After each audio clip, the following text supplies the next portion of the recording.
strong guys. woman. Roar! Hello, everybody. So we're starting with the cringiest webpage ever, About and that, I need to mute myself like a complete and total professional. About that, eh? About that, eh? Yeah, I About can that, hear eh? you echoing. Ugh. Yep, I knew it Hate right away. listening I to was just like, myself. the minute I heard it, I was just like, oh my god, I'm sorry, guys, I'm sorry. Least professional non-monkey in the world, because I don't have my monkey avatar this time. I did that on the Minions of the Zoo, and it was fantastic because Monkey was looking at me like, why is this monkey giving me the side eye this entire time? And I'm just like, it could have been yours. I sent you the picture. But we went with Ralph today because StreamYards only lets me choose from 4 or 5, and I'm lazy. I don't wanna change that all the time. So we'll start off with the CBC Kids News page. So Magic sent this to me, and some of it's not a big deal, but like some of it, you're like, oh look, they're pushing politics at kids. You know, they push some nonsense, like, you know, like nobody cares about the Grammys. Nobody, But you know. it's specific too. Look at the odd topics. I don't know who that magic guy is, but he found something pretty interesting. Look at the odd topics and the list that goes out there. There's a categorical specific to climate change and election towards children, which is fucking weird. Yeah. Yeah, it's either biased, social justice-y reporting, or their puff pieces like, this is what's going on Disney Plus. Like, it's either indoctrination or it's bullshit. Yeah. Thank you, CBC.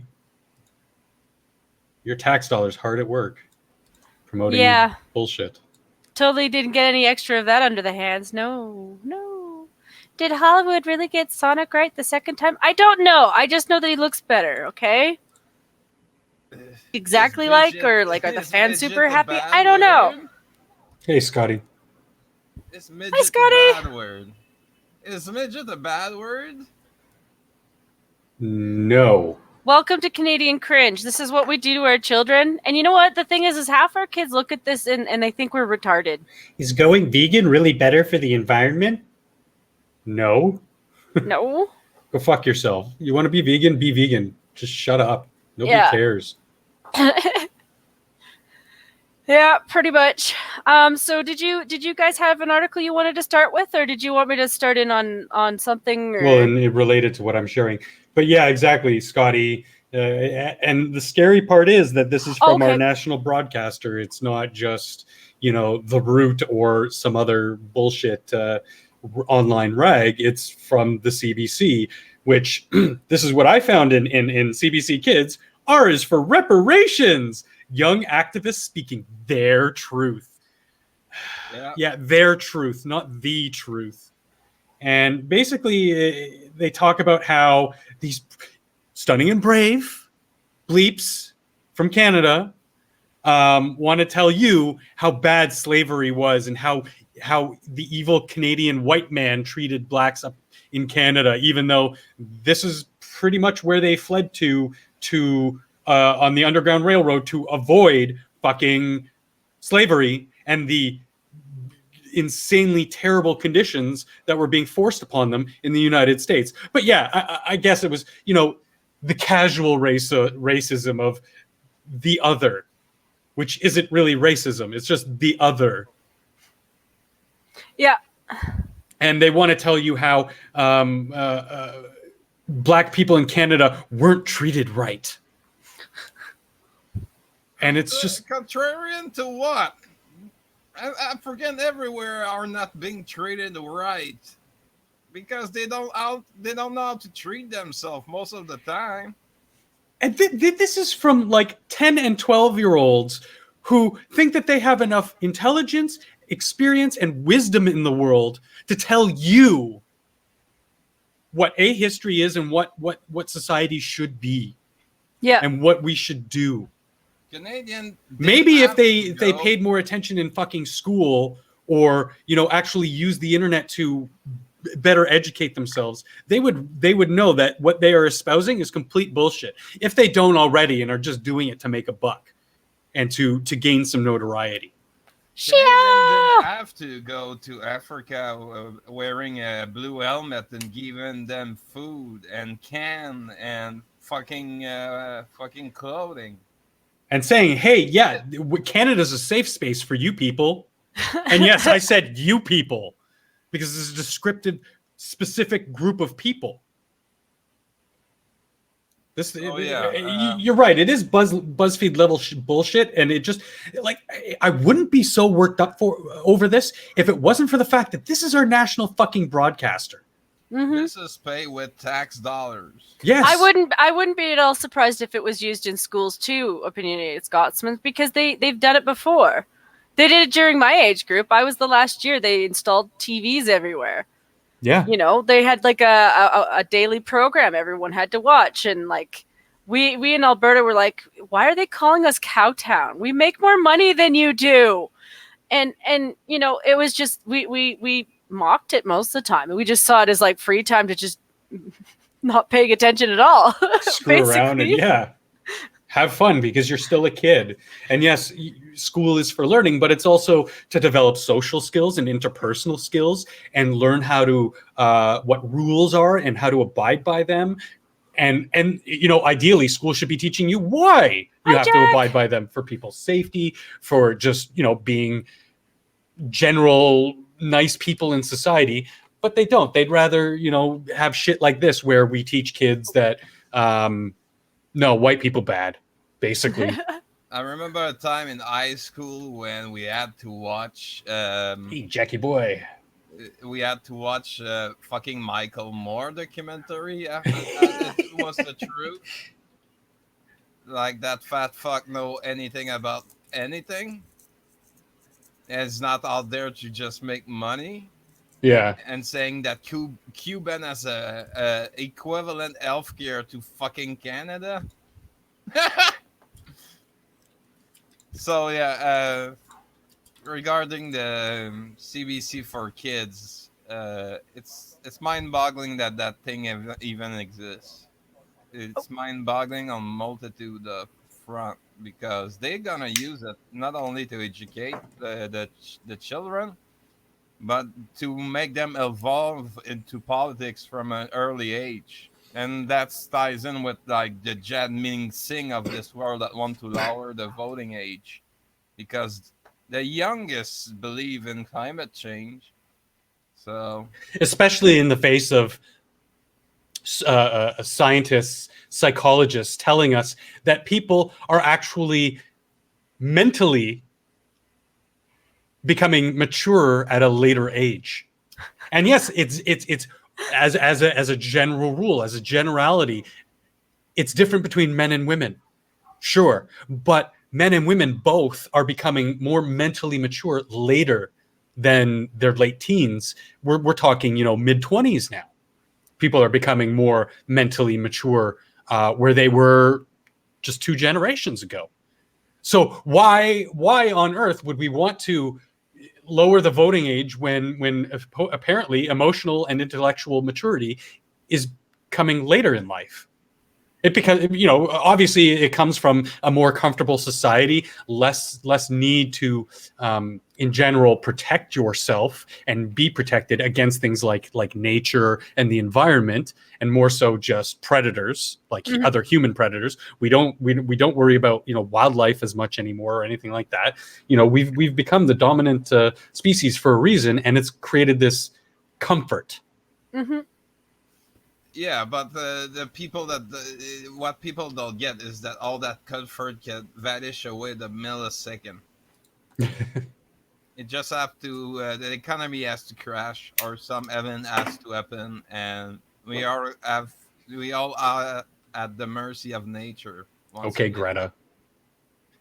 The sky is falling. The sky is falling. We need a recession. No, we don't. Are we switching to yours, or do you want me to? Sure, yeah, because it was. Like, I do have. This was related to the R for reparations thing.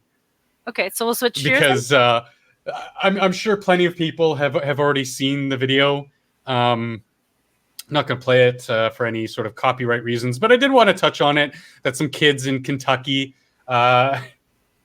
made this song called R for Reparations. The funny thing is, and I'll type it out in chat, is that they spelled it There, I shared it. They spelt it reparations, like reparations. That's what I saw when I first read it. I'm like, reparations? What the fuck? But yeah, some fourth graders made this rap song, basically stating how they feel that they deserve reparations. And of course, this is American. This is in Kentucky. But it's just like, I was hoping to show the stories in reverse, but like, it's bleeding into Canada. Again, as I've said, like where slaves from America came to avoid slavery, forced slavery. Like it just, it breaks my brain. It really does. And again, it's these fourth graders, these 9-year-olds telling people what they think that they deserve. You know what your reparations are? You get to go to a publicly funded school and given a chance along with everybody else, regardless of race, creed, color, or fucking genitals, and get an education. What you do with it is up to you. And so they're just teaching these kids, no, getting a handout is easier, and it's and if Twitter's any indication, it's profitable. Sorry, I told Jen before the show I was going to get a little ranty today because I especially the CBC thing and something else we're going to talk about later just really got me sort of worked up today. I was kind of like frothing at the mouth. I'm like, oh my God, these people are so stupid. I want to just fucking strangle them to death.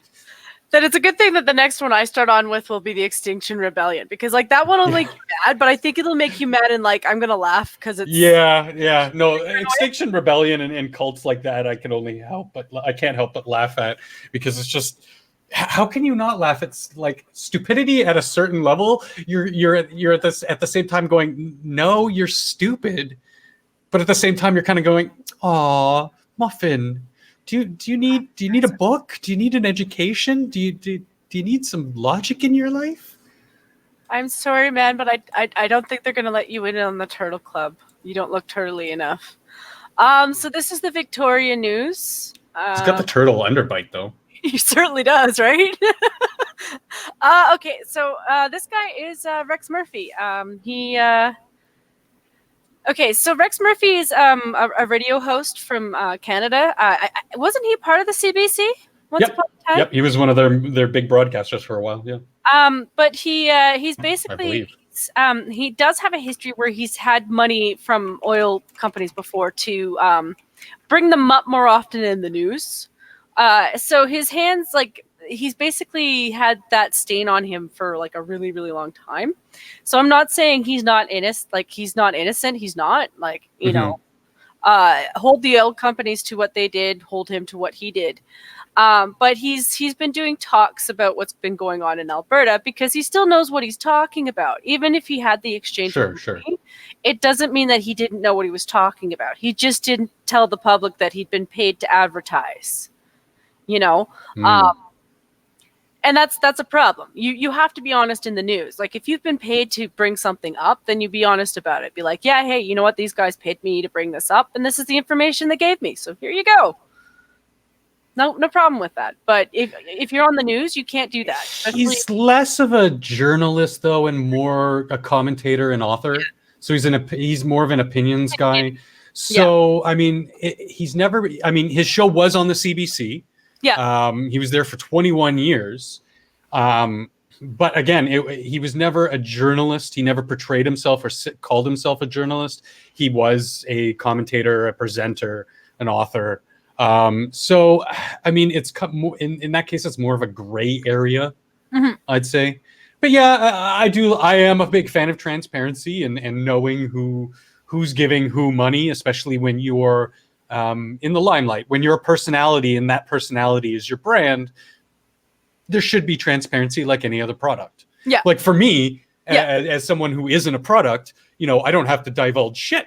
I'm a private citizen, you know, like this aside, I'm a private citizen. But especially if you're, it's I'm torn with this because, again, he's on the CBC, but again, he's not a journalist. He's not a CBC journalist. He just had a show on the CBC, which anybody can get. I mean, pretty much, unless you're some crazy like conspiracy theorist or Holocaust denier or something egregious like that. Like, I think that for a lot of it, like he was in there just to try to balance out the CBC. It's one of those things where, like, right now they're fighting to claim that they're unbiased media when very clearly they've got money all over everything. Like, it's gross. Yeah, they just happen to be more open from certain sides of things when the money comes in. But at the same time though, like they did have like the few, they had the conservatives in there just to throw that whole like, yeah, we're trying to be, unbiased or to show some kind of a balance. And so like right now they're kicking them all out. This is what they're doing. So like, I don't blame them for this guy. I'm echoing. Is that from me or? Probably from you. Uh-huh. No big deal. It's not bad. Okay.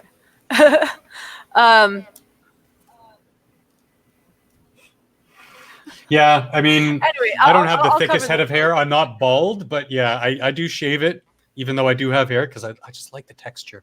I like having a smooth head that I don't have to worry about washing my hair and whatever, even though it's going a kind of cool gray.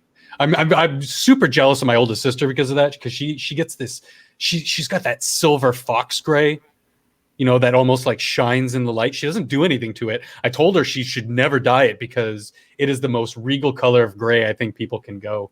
I'm kind of jealous. So I keep being brain fucked because for some reason Vancouver has a Sydney too. And I'm just like, can you stop doing that? Well, was he at a speech in Sydney, Australia or Sydney? No, Sydney. It's in BC. Yeah, Vancouver Island. Oh, okay. I thought he was actually down in Sydney, like giving a talk. Yeah, that's why I was like, I mean, it's spreading to Canada. I know we had, environmental zealots. I mean, obviously we've got David Suzuki, King Zealot himself, but wow. Extinction Rebellion's here now too, hey? Yeah. That's the internet for you.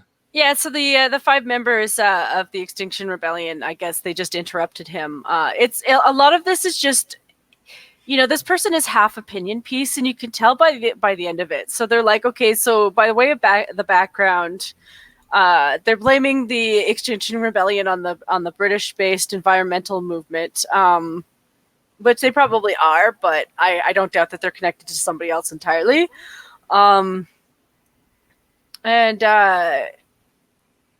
They just interrupt it, and they're just, God. Okay, sorry. Like I don't understand why they can't, like, they go out in the street, they protest, but they never have like events of their own.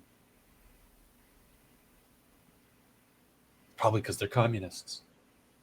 I don't know. I've vaguely read up about Extinction Rebellion and from what I've seen on like Sargon's videos and stuff. So this is where it gets to the leader of the group. So Tasquilas Ambers Umbras. I'm gonna just call her Umbras because I'm not pronouncing that. Inquisitor Umbus. Inquisitor Umbus, who describes herself as a matriarchy of the Mamtagilian nation. Yes, ma'am. So the group protested Murphy because Murphy is spreading lies around a number of issues, a point echoed by Howard Breen. Rex Murphy routinely makes a repulsive mockery of both the science of climate crisis and children's survival. The group has specifically opposed plans to ship Alberta oil to foreign markets through British Columbia. BC takes all the risk for pipelines and fish farms, and Alberta is landlocked. They need us more than we need them. And we're just like, but we also kind of make it more difficult for you to get things to the rest of Canada. Yes, your province, exactly. The goods you bring in, specifically from China, have to go through Alberta. So it's a symbiotic fucking relationship. That's what happens when you have different provinces or states or whatever in a country. You fucking retards. It's a country. We all benefit if a single province has prosperity. The entire nation prospers because it's a country. This is exactly what I was saying when we were first talking about the Wexit hardcore separatists. It's the same country. Why would you want a part of it to fail so that you bring everybody else down? You are fucking stupid. And if these are foreign nationals, kick them the fuck out. Sorry, our constitution doesn't secure your right to protest. Pretty much. A video. So the video was shared. They basically shared the video. So basically, it was he only had like 600 people as an audience anyway. Like it wasn't like it was the hugest crowd. But this is something that they keep bringing up in her next comment. So I'm just gonna skip to that. Okay. There are people who believe what he's saying. There are people who think it's okay to build a pipeline that has to end. She's not understanding why it has to end. She just knows that it has to end. She doesn't know what the pipeline's about. She doesn't know that like all of what she's doing is actually making it worse for the environment because they still need the oil. This bitch is still using the oil to get to this place. But you take a look at the crowd, and there we are talking about pretty old people in their ways, set in their ways. So basically, what she's talking about is the crowd of people at this location are all old people. So this is in the evening or in the middle of the day. Do you know why there aren't any young people here? Because they have probably working or at school. Yeah. You know, unlike this bitch, they have jobs. They don't have time to waste to go and interrupt somebody else's conversation where he's got a crowd of people who've paid to go see him. You know, and I guarantee you, most of the people protesting that aren't even as old as Rex has been broadcasting on CBC. 21 years he was a CBC broadcaster, and you know, I guarantee you, these protesters who are the out of work, probably bored moms, bored white women, and unemployed young people. Which, you know, by itself is not inherently bad or good, but I mean, it's a certain demographic of people. And, there's old people here. So fucking what? It was one of the things that... So people everywhere. Let's aside. It was one of the things that was really irritating me about all the comments that was based off of those groups that came up. Like, because there was one that was hosted by the Rebel Media, and the one that was hosted by Peter Hansbridge. Yeah, and you know, it's just like, oh, they're all older people, and like, you know, you know, there's a speckle of color in there. Oh, we're all the young people, and it's just like they're struggling right now to make ends meet. That's where they are right now. They can't afford to be at that meeting because people that are at that meeting paid money to go to those meetings. Yeah, that's why they're not there. They didn't have to go there. It's not publicly funded. So what's the big fucking like? If you've got better ideas, there's plenty of platforms out there to get your voice heard. You can attempt to counter what you would perceive as bad ideas with better ideas. That's why I've been sharing that town hall meeting, because I want people to hear what it is that they really have a grief about, because maybe we can solve those issues within the country itself without having to split it apart. That's why I'm posting it, because the real people who are talking about this are the younger crowd, because they're terrified that over the next 5 years they're all going to lose their jobs. They're terrified that they have no job security. They know that there's no infrastructure being built in the future, so what they have now isn't going to last. Everybody's tightening their belts, and my next article is the same. Like it's not this, but it's the same level of depression, because it's affecting everybody. So I'm going to skip to that one, because this one. Like, I don't like that they're censoring him. Like I said, like I don't appreciate that he was under the table about some of his stuff. Like, professionally, sure, you know, I would appreciate that he didn't. But at the same time, though, he's been paid to be here. People in the crowd know who he is. They know his history. They know what he wants to talk about. And I'm for the oil people to talk, because a lot of the environmentalists don't know how they work. They don't know how they run. They don't know about any of their technology. They don't know about how they're trying to invent things for the future to make it cleaner for the environment. And most of the environmentalists, you know what? I don't doubt how many of them have oil on their fingers, because most of the problems with pipelines come from people blowing them up. I'm just saying. Sabotage, yeah. You know, a lot of the problems going on with the Keystone isn't that it's functioning. I had a good talk with Cryptic, and he said, yeah, it's actually working right now. They are sending oil And to the US.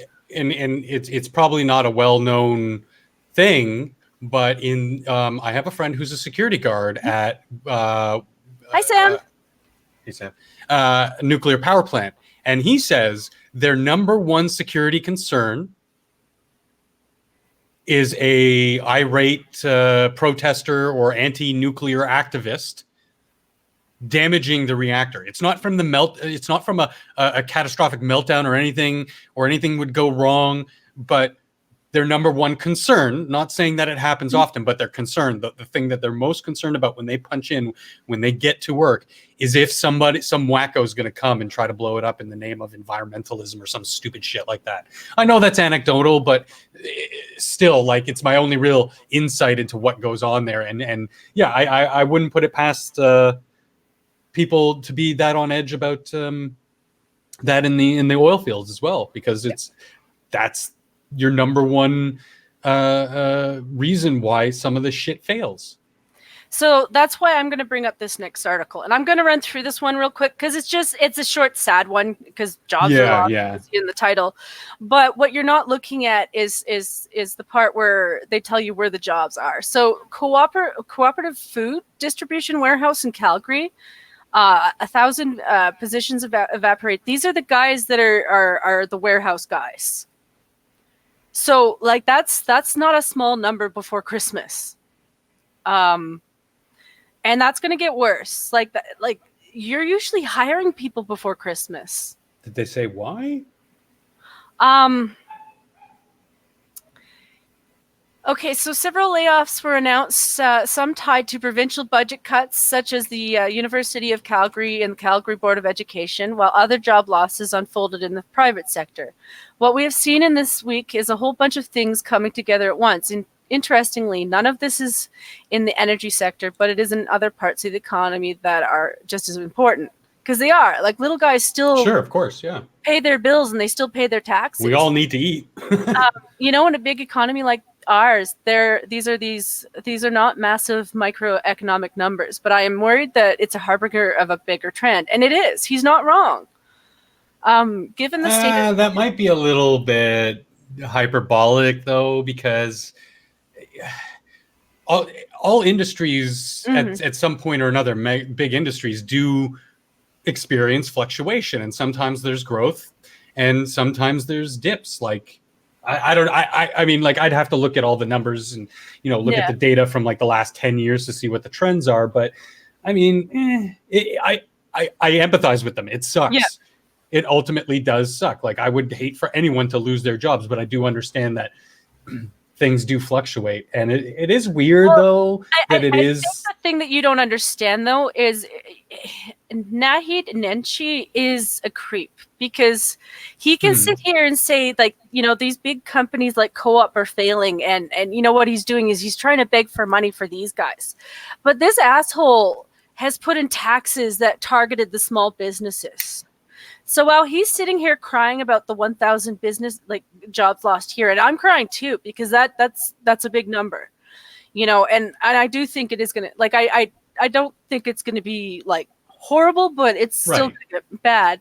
He has caused more small businesses to close down in the time he's been elected than anybody else in the history of Alberta. And so while these big guys are now failing, the little guys have already been failing for years. Like, most people at least were at the age where they could retire if they were lucky. But most people, they've just moved to another province because they gave up. There was just they can't afford the rent to the places that they have to rent for their businesses. They can't afford the bills. They can't afford to pay for their staff, because, you know, now staff have to make $15 an hour too. And I know that sounds like, oh, you should be making the money, but they don't. They don't. I also wonder, like, who's dipped into their market share. Like, why is there less need of these, mostly food centric jobs? Is it to online services? Is it to something as stupid as Uber Eats? More people are ordering food there as opposed to, and that requires less workers. Is it due to automation at stores, like the automated checkout counters and automated kiosks at restaurants? Like, I wonder. So for some of the bigger companies, I would say yes, because a lot of the bone staffs, you do see like co-ops have the I'm just not familiar with the co-op stores. Yeah, it's the same with Western Canada thing. Superstore. They all have at least a 6 or 8 section period for people who just they just use the machines, and then you have your section with your cashiers just for the people who don't know what to do at all and they just don't want to deal with it. And it's basically one person or maybe 2 people babysit 8 people while 6 lanes are open, and they're a pain in the ass because most people don't know what they're doing, or they don't know what they're putting in, right? Or they cheat. Like, honestly, you could put in the price of anything you wanted if you wanted, because they don't check what fruit you're putting in. Oh, I have a friend who did that at was it a Shoppers? I think he got a PlayStation 4 for like $80. No, $40. Because he swiped something else that was fairly heavy, but he put it all in one. He put the PlayStation in the bag and not the other thing. He just put it back off to the side. So he only ended up paying like $40. It was ridiculous. I was like, "You're such a scumbag piece of shit," but I love you for it. It is a thing, but it's not just to that level. It's like to the point where, like, finding people on the floor. You go onto the floor looking for something, and maybe you'll find a person for every 3 aisles. Oh yeah, the last time we went to was at Home Depot. I had to like walk for a fucking mile before I could find somebody, and then they had to pass me off to somebody else who passed me off to somebody else who knew the department I was looking in that was nowhere near the department that they were educated on. It was these stores just piss me off more and more, and I don't go. I'd rather go to something like No Frills, go in, do my shopping my own damn self, check out and leave, because they just make it. I know that that's what they want to like maximize profit, but at the same time, it's like, I don't want to patron your business. There's a certain level of efficiency that you can cross to just make it unpersonable. Yeah. And that's basically what it's turned into. And, they've lost a lot of stuff in other places. Like, delis, half the time you're lucky if you've got 2 or 3 staff members, but like it depends on the size of the deli. What they're doing, what they're expected to do. They don't do everything, which is fine. And I know in my city, it's like they hire anyone for any position. So it's because I used to go to a mom and pop butcher shop for things. Now I go to the grocery store and it's just like, well, what about this? Or how is this? And they don't know anything. They're just there to cut it and throw it on in a baggie for you and get you out of the store. Yep. Like, it's just.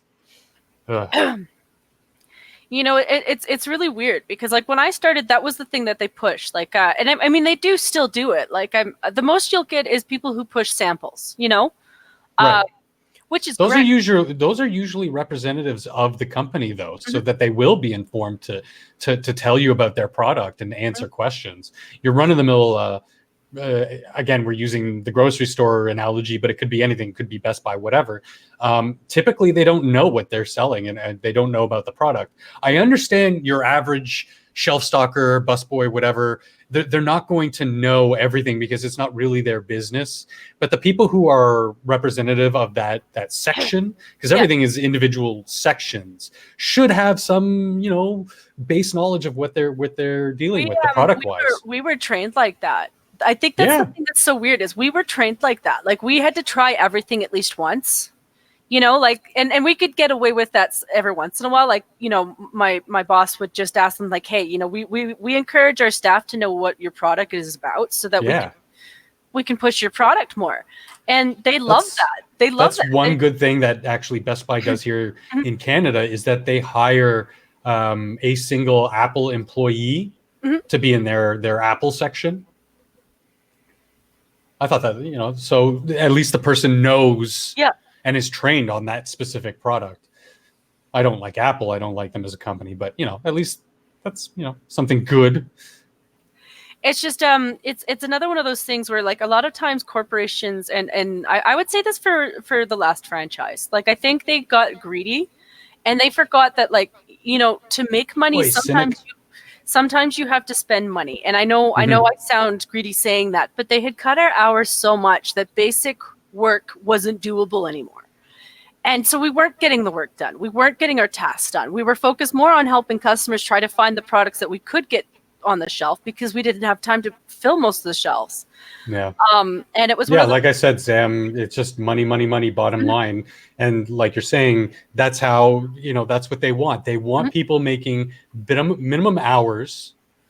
If they're full time, they can't, because of regulation, they can't just say, oh, you're part time now for no valid reason. So they'll make sure nobody's working any overtime, God forbid, but also make sure that the scheduling is minimum amount of hours. That means they have to pay less in insurance, less in taxes, etc.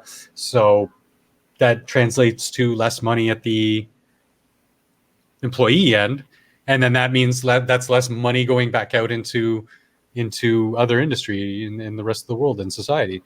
I mean, it's kind of a double-edged sword. I do want some protections out there on the legislative level, but a lot of these, like we've talked about before, a lot of these overreach in legislation makes companies try to act a little bit more shifty. Yeah. I don't know. I don't really have any solution to the problem other than companies should start acting ethically and people should start being more vocal with their wallet, not their mouth. Yeah. Your mouth isn't going to get anything done to these people. Show what you want with your wallet. If you don't support the practices of, automation, don't use the automated kiosks. Hell, even go to a smaller grocery store or different chain that doesn't use automated kiosks. Again, here in my city specifically, I go to a no frills because there's no frills. There's no automated kiosks. And they're always busy. I would try to avoid other things like Sobeys or Metros or what's the other one? Great Canadian Superstore, Loblaws, because they do, like, half of their checkout lanes now are automated kiosks. Yeah. So if I can avoid those, I will, and that's how I show my disdain to them. Me bitching about it in the store or on the Twitter, it's not going to do anything. Anyway. Yeah, for me, I mostly go through the kiosks because I like to bag my own groceries. I mean, you can do it on the back end too, but it's just I like the space there. It's just a different space. Yeah. And I used to cash, so figuring them out. I'll steal stuff. I don't do that, but no. Jack is just like steal stuff. Yeah, fuck it. Why not? No, but I mean, having been destitute at certain times, I do understand why people steal. I don't do it. I understand why. I understand the need sometimes. I'm just saying that having worked as a cashier, I was trained to look for people who would try to steal stuff, and I've caught people before. And I actually had a plaque for it because I caught somebody trying to steal like $800 in like. Well, I mean, that's you doing your job. I did the same thing when I worked at Toys R Us or whatever, and if it wasn't a part of my job, if I was just there playing clothes or shopping or before or after I had the job, I wouldn't say anything. I didn't care. It's not my business. But if I was working there, then yeah, it was my business to catch shoplifters. It's just like it's. I mean, there have been times where I've seen like maybe a kid who thought they were smart and would maybe try to pocket something, and I wouldn't rat on them. I'd go over them and talk to them and be like, that I saw that, right? And I'm not going to rat you out, but I just want you to know that that's not a very good thing, and you could get in big trouble, and blah blah blah, and just sort of educate them and let them make the choice. And you know what? Not once, and I saw this a lot. Trust me. Not once did the kid continue stealing. They kind of nodded their head in most cases and, took whatever was that they were pocketing or whatever and put it back on the shelf and just ran and found their parents. Mm-hmm. I mean, people are stupid in general, but I mean, at least if you talk to somebody, yeah, you can avoid actual legal problems. And I think that speaks volumes to a lot of the topics we've been covering, in that, like, yes, let's just talk about some things before we actually start getting involved in the law. Because I grew up, like, the law was sort of like your last line of debate, right? Let's get rid of this one because I've been staring at that for a while. whether or not you're having, like, whatever level of debate, whether it's like a physical confrontation or a political one or a social one, like, try to talk it out first before you start doing legal routes. Yeah, like, maybe we can fix things by just talking. So it's amazing what humans have done throughout history by just talking. You're contradictory. You said that you should speak it with your wallet, but it's amazing all things have changed with people talking. Well, yeah, because it's a special circumstance, because these people aren't listening. Like I said, you can run your mouth on Twitter to them. Do you think the Best Buy CEO is going to care what you say on Twitter?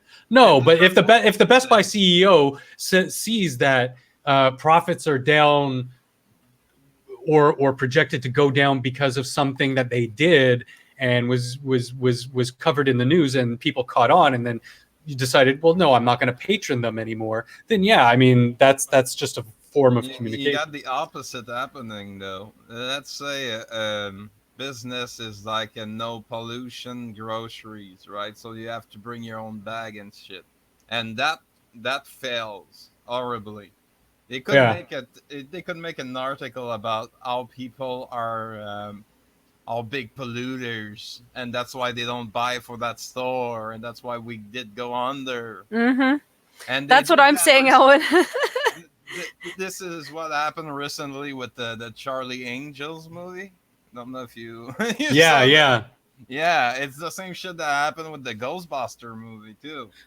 So, well, you don't like it because it's women's. So then Exactly. Explain to me the success of A, B, and C, because they all pulled multi-millions, if not billions of dollars in revenue, and those were made by a woman or starred a woman or whatever woman.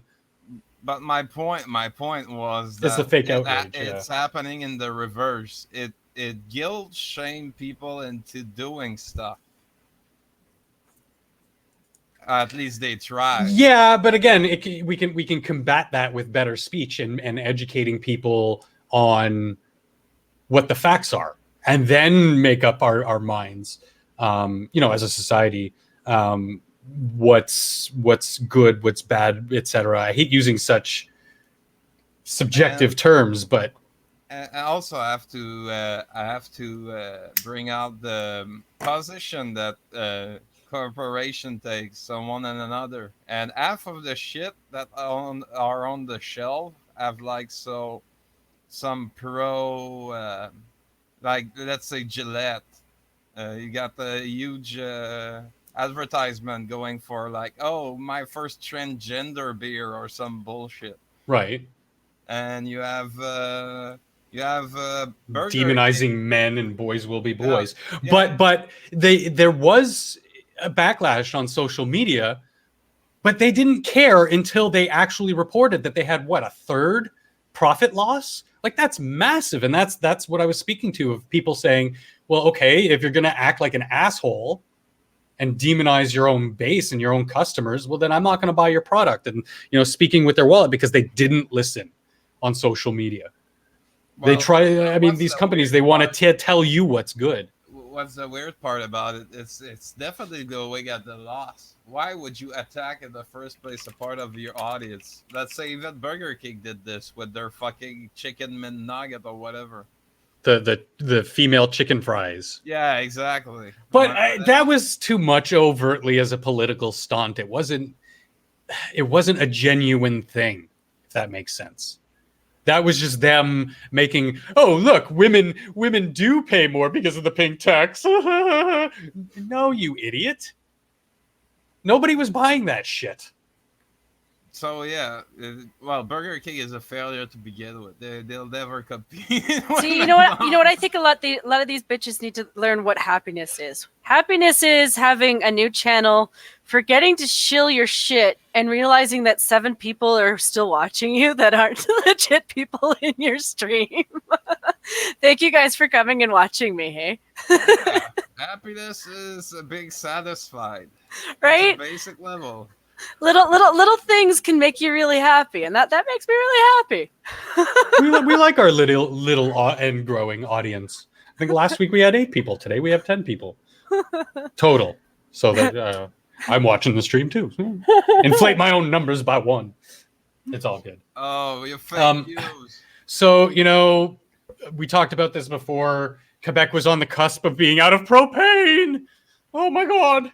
What are we gonna do? A tentative deal was use the barbecue anymore. a tentative deal was penned, and normal operations for the Canadian National Railway will resume at 6 a.m. local time Wednesday.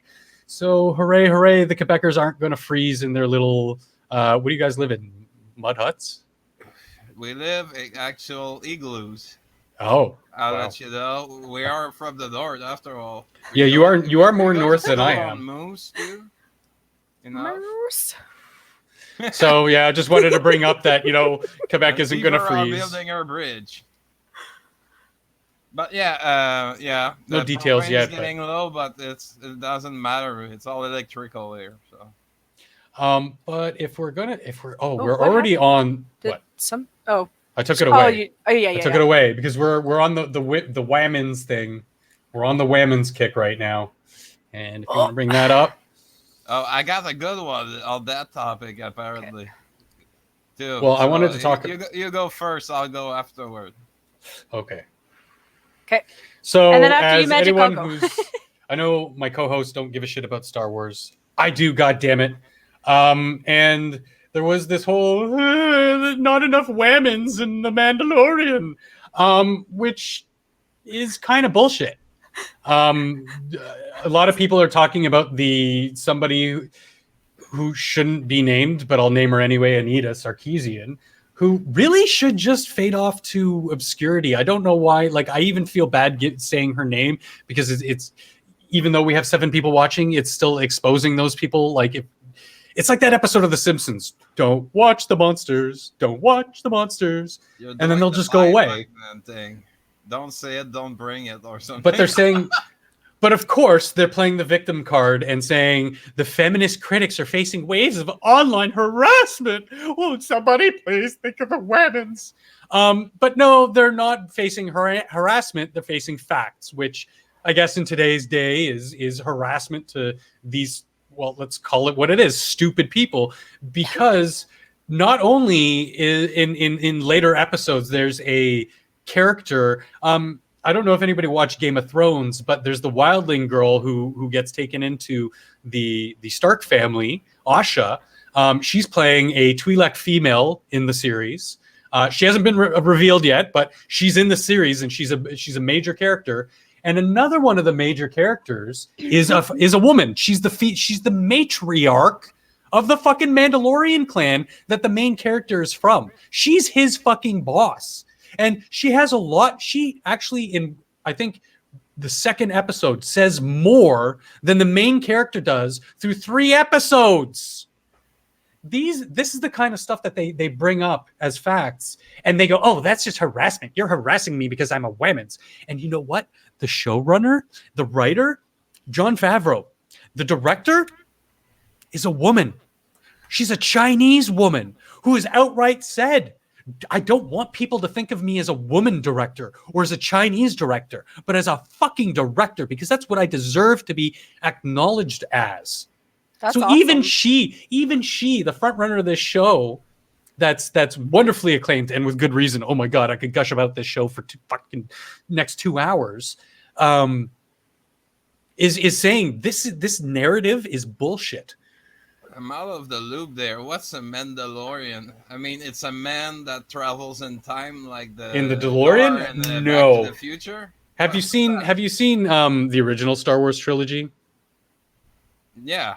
Okay, so you know Boba Fett, the guy in the armor who was one of the bounty hunters. Darth Vader hires in Empire Strikes Back to put the guy in carbonite. Yeah, who puts the guy in carbonite? Exactly. He's part of a Mandalorian society, which is just another. They look and act just like humans, but they have their own traditions and do their own thing, and they're very sort of feudal Japanese because they have a code of honor and a code of family and clan. The clans war with each other, so they're very, very, sort of feudal Japanese inspired. And so the show is about this guy who happens to be a Mandalorian after the events of Return of the Jedi. Okay. It's actually really good because I'm not going to go too much into it, but the tone and the feel of the show is very much what made Star Wars itself very good, is that it felt like this space samurai movie or space Western movie. They share a lot of the same artistic notes and tones and feels, but it has that feeling of the society and the setting, and that really lends itself to the type of show where he's a bounty hunter. So it's a show about this, sort of Wild West bounty hunter guy, but it's Star Wars. Mm-hmm. So it's a really good show. It's on D+. There's the Disney Dick Plus. Oh boy. They like to stick it in there raw and dry. So you can subscribe for like $20 a month, or there's alternatives online, which we don't advocate because that would be illegal. I'll pass. But it's just more of these whining keyboard feminist bullshitters who really are doing a lot more to harm their cause. Which is equality. That is not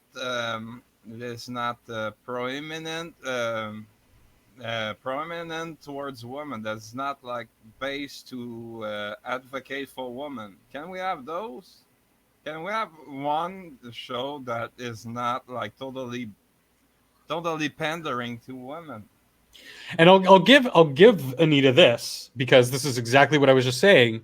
She says, it's ironic. Women, especially feminists, get accused of being emotional and angry and all these things when all we said was, hey, I noticed this thing and it's kind of a problem. And I think it's really bad for our society. You're a fucking idiot. People were pointing out how wrong you were. She told Insider, if they didn't reply to it, my tweet would have just been gone. They made it a much bigger deal. Ironic that because they're laughing at you. Isn't she just assuming that everyone bitching about it is a male? Like, well, no, because the biggest reply, the biggest detractor to her was that Star Wars girl, a YouTuber who talks Star Wars. She's a girl. Yeah. She likes her Star Wars, and she regularly shoots down these these feminist talking points that are demonstrably wrong. And here's Natalia Tena, the chick I was talking about. She's going to be playing a huge part on the show. And again, I don't know how many people have watched Game of Thrones. You should. It's fucking excellent. She was an incredible actor on that show, so I can't wait to see what she does on the Star Wars property, because she was fantastic to watch on screen. She just gave a life of its own. And the baby, I like the baby. The baby what? It's a little bit of a it's a little bit of a spoiler, but there's a little. It's all over the internet right now. Baby Yoda. It's not actually Yoda, but people colloquially refer to him as Baby Yoda because there's only been the two characters in the Star Wars quote unquote canon that have been of that species. That's Yoda. And in the prequels, there was a character named Yaddle, which was a female of the species. Yaddle and Yoda. Yeah. And so they never said what the species is. We just know that, someone like Yoda who lived for over 900 years. Oh. When 900 years old, you look as good. You will not. Okay. I do voices. Deal with it, process. Oh boy. Yeah. So it's good. It's the shit surrounding it is just like, why can't we just have our escapism and love it? That's exactly why I'm not on Twitter. Can there not be a show that is focused on male interests? I always thought that women were supposed to be empathetic, but apparently, according to the feminists, they have also to have portrayal of women in order to empathize with them, which I don't get. I mean, there's strong, believable characters. Like everybody uses this because it's so true. But Sigourney Weaver playing Ripley in Alien and Aliens. Now, she wasn't physically manhandling an alien, but she was using her brain, her wits, and stuff at hand, and stuff that makes humans in using tools and weapons and stuff to outsmart a physically superior and more stealthy enemy. And that's how she showed her strength and her never give up attitude.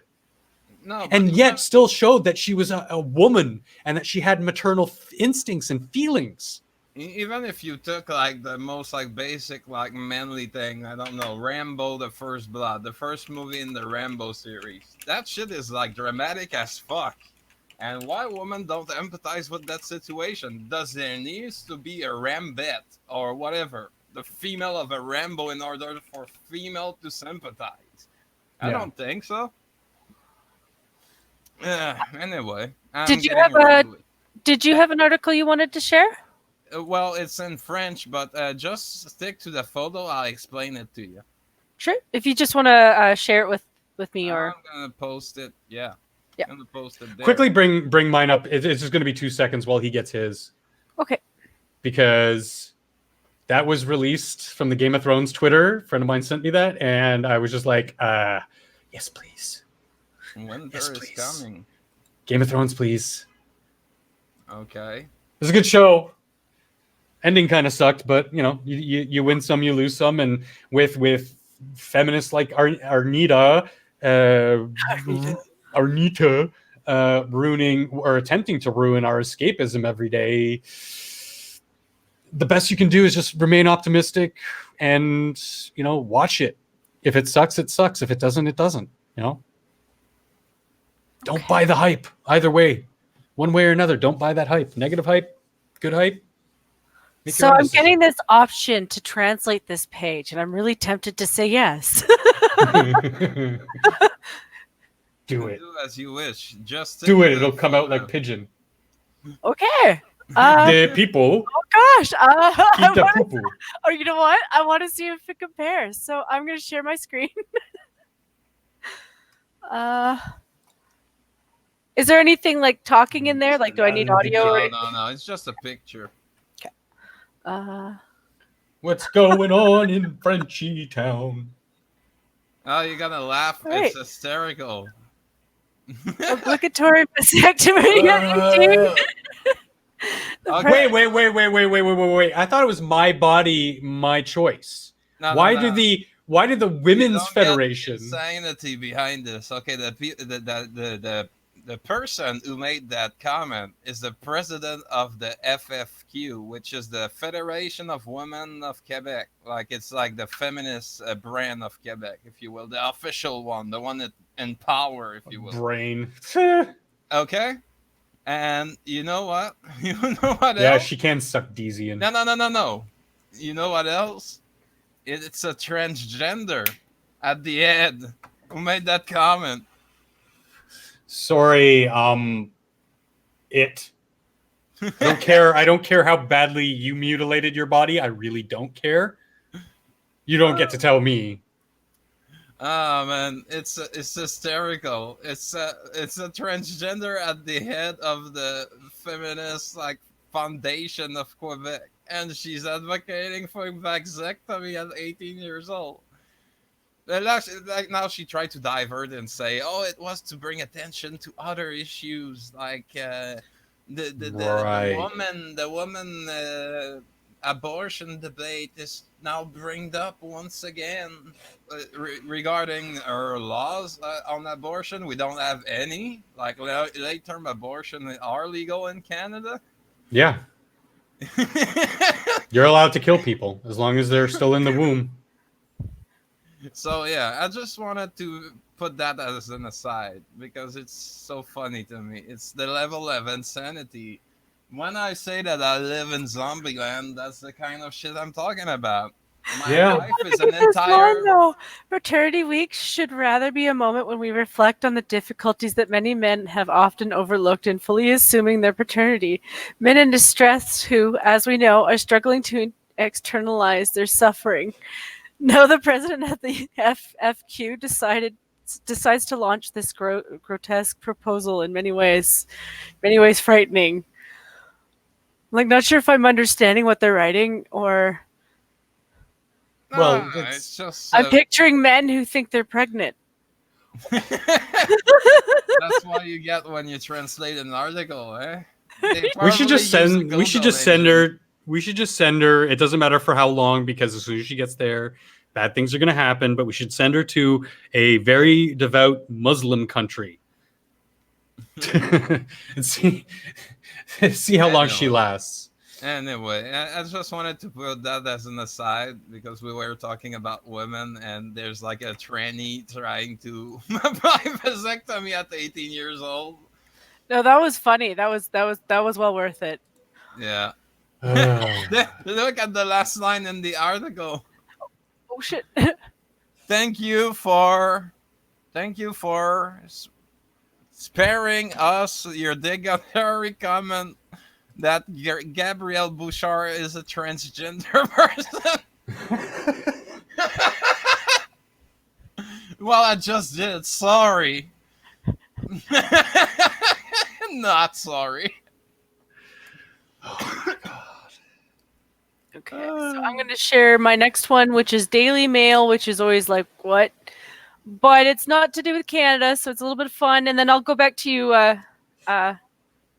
Functional. Yeah. Let me just do that. I always like having a chuckle at some of the stuff going on to our cousins in the homeland. Well, this one's going to make you mad because one of the people's involved is Canadian. And she fluffed a lot. So this is gonna make some of you mad. Let me just get my no. She flops a lot. The guy would have lived if she'd done that. He would have lived if she'd done that, or at least he would have gone out a little bit happier. But death by chiropractor, retired bank manager, spine was snapped by a therapist, and he died a day later. So why is she still practicing? John Lawyer was suffering from pain in his leg in 2017 when he saw his GP. His GP advised him to seek physiotherapy, but the NHS waiting list was too long. He made an appointment with chiropractor Dr. Arlene Schulten in York. One day after his appointment with Dr. Schulten, Mr. Lawyer had died of an injury. So basically, this is the retired guy, John Lawyer.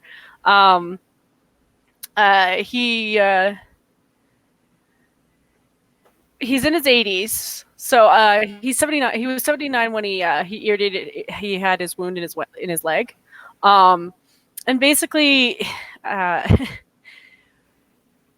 okay. So should I just read the whole thing, or do you want me to just skip to the point? Well, the point is dead by chiropractor. That's the point, right? Yeah. So basically, like it gets down to one of the kids, because I guess she was in there with him, and like she was like pushing and pulling his neck, and she's in the same room with them, and she could hear the crack, and him howling in pain, and she freaked out.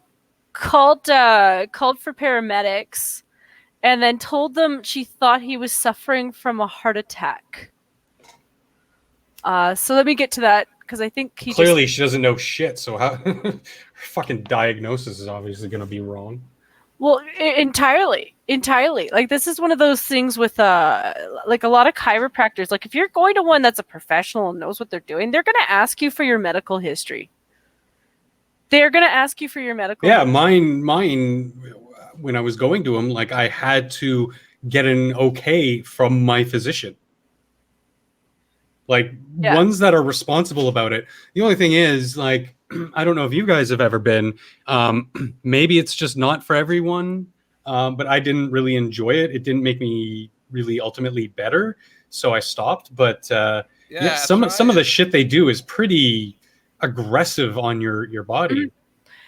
Like, basically what it was freaking me out because it was all that feng shui bullshit on the wall. That's like the median channel and shit. I was like, what the fuck?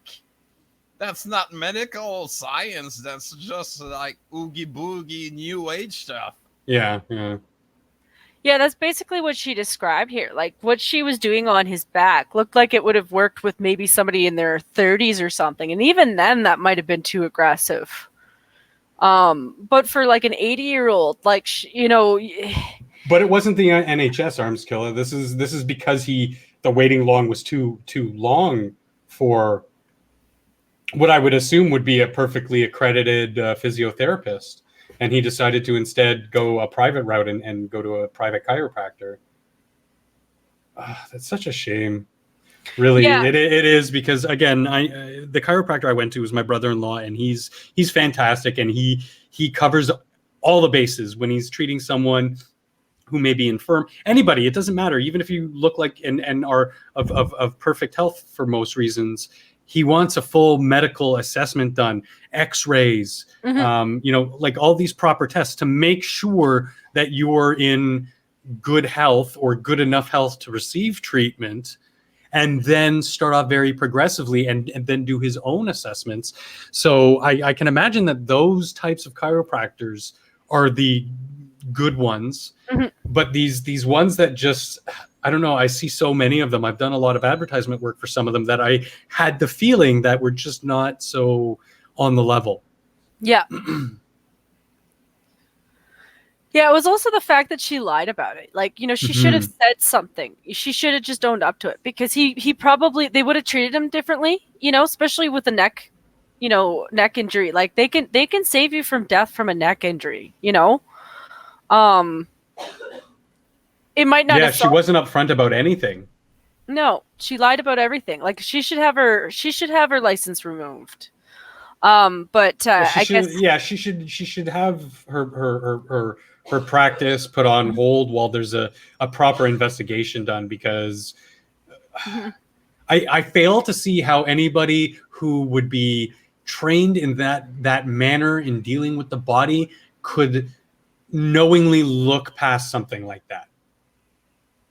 And not realize that something happened. He's an old dude. He's fucking 80 years old.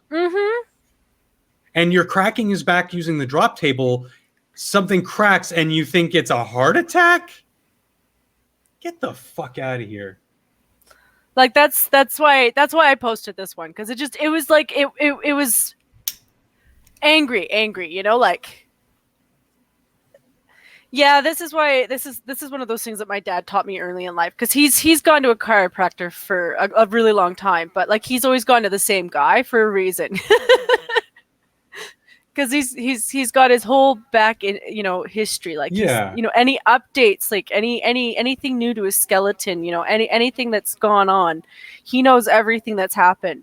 Because my dad's also had his shoulders removed and replaced, and so, like, he has to know all that stuff, like everything to do with your back. There's stuff that can go wrong.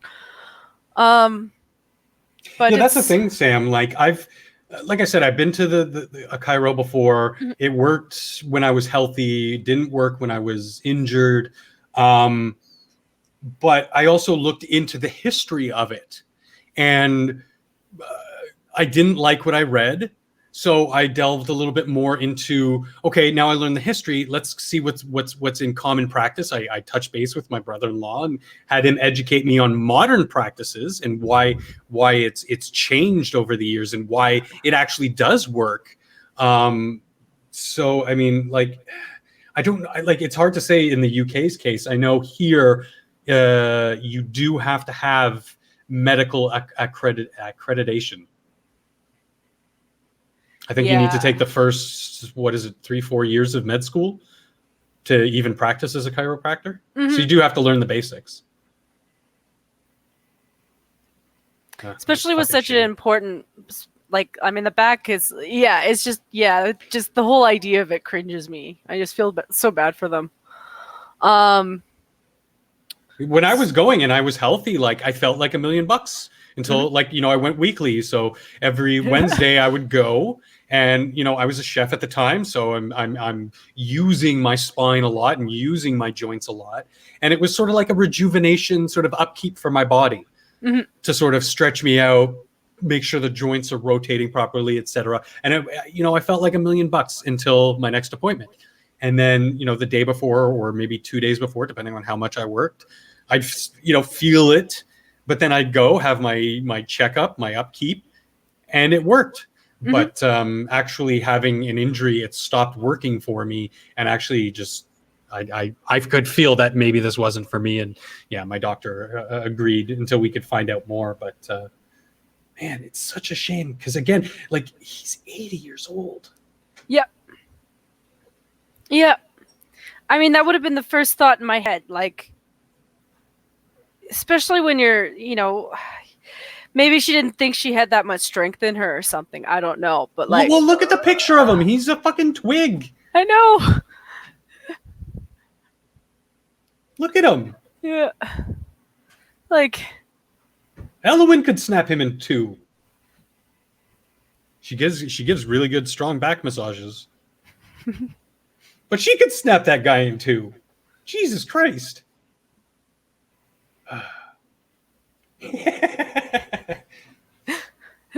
Anyway, we'll move on to the next article. So I think you've got one that you have ready for me. So I will.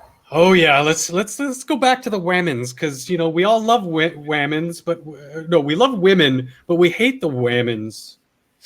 So, misogynistic marketing of 9 Locks dirty blonde beer sparks debate. Not a debate. It's fucking one employee and some feminist bitching. So the Dartmouth, Nova Scotia brewery says it's reviewing its marketing practices, but won't change the beer's name. This is one of the employees of said company, and she's complaining that, you know, when people go to the store that she works or where she bartends or whatever, you know, people will make offhand comments like, "Do you come paired with the beer?" or "Are you served up in the glass?" Like, just stupid man bro, dude bro things. It's just like, whatever. Get over it.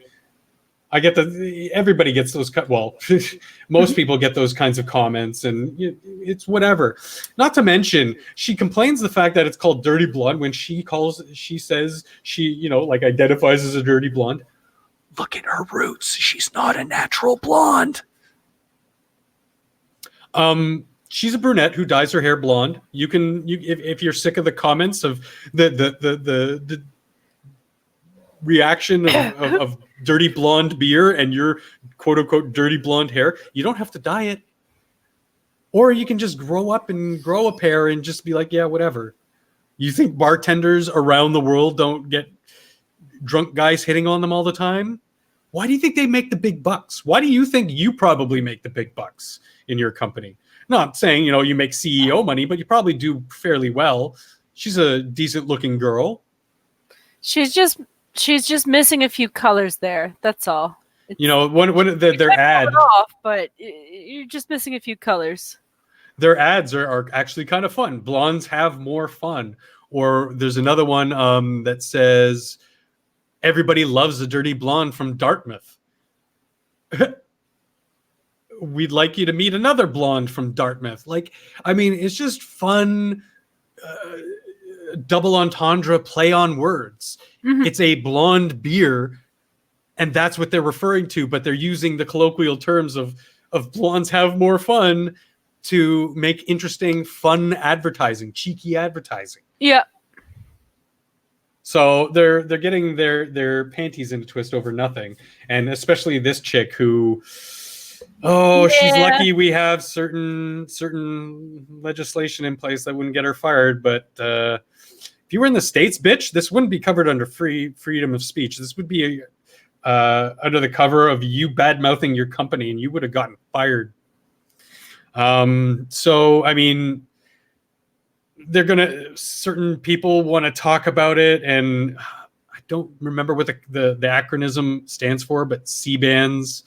I think it's like an advertising regulatory group or something stupid like that. Not regulatory, sorry. Sort of like an ethics board. C-bands as an organization obviously feels that sexism, misogyny has no place in our industry, and we want to do our part to help facilitate a resolution and open dialogue about these types of concerns. But at the same time, they're like, it's cheeky advertising, so we'll listen to you, and if you have anything of worth to say, we will listen to you. But if you think that you live in this sensitive world where everything's insulting and you're offended by everything, then, go screw. We don't care. Go away. And sorry, no, C-bands is the Canadian Brewers Association of Nova Scotia. So they are kind of like they're sort of like a self-regulatory thing just to make sure, things are done in a more ethical way. And, if there is actual grievances of sexism and misogyny, bigotry, racism, etc., all these isms, then yes, they will take it and they will take you as the complainant and champion you to the Human Rights Tribunal of Canada, which in a case like that would be a useful government body. Not like known as the Canadian Gestapo. Oh no! There's a can that makes a joke about blondes. Ooh. It's not even meant to be sexual, It's just that I'm going to make it sexual all on my own. It's novel talk standard. It's like welfare. It doesn't mean being treated well. The Human Rights Council. That's a new one. Well, they do some good work, but there's a lot of people trying to take advantage of the system. It sucks. Excuse me. Jesus. Got a frog in my throat. Gotta take a drink. Yes. Let's see. And for the record, you know what? I don't really want to talk about forcing anybody to dye their hair blonde. For the record, brunettes can have just as much fun as blondes. Just work it. Okay. Nobody. You know what? Men don't care. I know, right? Yes, we sometimes some men do have a more deep-seated preference. Men, for the most part, don't give a shit. Women, blonde, brunette, redhead, we don't care. If you're fun, if you're sexy, if you're whatever, if you're just you, like you just said, Jen, own it, work it, you'll be attractive in our eyes. If you have green, blue, if you don't want to be attractive, then stop doing yourself up. Pink, blue, green. That's where I began to care. I'm not paying you attention. More, and I really hate to say it because I'm just going to be blatant about it and it's going to come off racist, but it's not. But more blacks in Canada think that, everybody racist. You're racist, except for us. We can't be racist. So Ibrahim X Kendi says we are either being racist or anti-racist. There's no middle ground. You're either with us or against us. And apparently this guy is an author, so good for him. And apparently he's a historian. Okay, that seems a little bit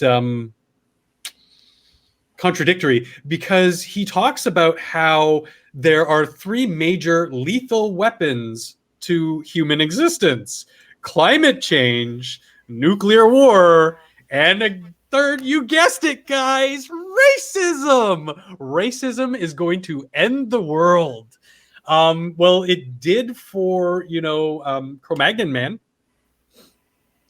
Humans, we obliterated those motherfuckers. Mm-hmm. We were the more advanced species, and we basically killed them off. We are all responsible for genocide of another species. Nice. And we're not talking about some animal species. We're talking about some other fairly advanced humanoid beings. But they look funny. And he goes on to say, like, there's no such thing as not racist or race neutral. Yeah, that might be true. We all do have our inherent biases and bigotries. A lot of them aren't really a bad thing or a negative thing. They just kind of are due to your experience. Stereotype comes from somewhere very real. Yeah, and that he's the type of person who would say a stereotype is implicitly, racist, with all the negative connotations and maliciousness that comes with it. And it's like, well, no, that's not reality, dumb shit. Yeah, it's the opposite. The stereotype comes into play because it has happened many times in real life, so it gets generalized. Like, just to give you an idea of who this person is, this supposed historian, attending a historically black university in Florida during the 2000 presidential election shaped his perception of white people. I heard stories of voter suppression, primarily at the hands of white people, white police officers harassing black people trying to vote, or white lawyers, white judges who ultimately allowed it as such that Bush would win that re-election. He said, as a result, I ended up thinking that there was something fundamentally wrong with white people. Sorry. Wow. Excuse me, Dr. Kendi, or Mr. Kendi. Sorry, you're not a doctor. You're just a historian. But that was pretty racist of you. Mm-hmm. So I don't know where you get off being this expert on racism when you're so outwardly racist. But, the same can be said from a lot of the stuff we see. What's that? It works. Yeah. Like I said, racism is now meaning give me money for doing nothing. For not being white, and fuck you, whitey. Yeah, no, that's exactly what racism is to a lot of these people.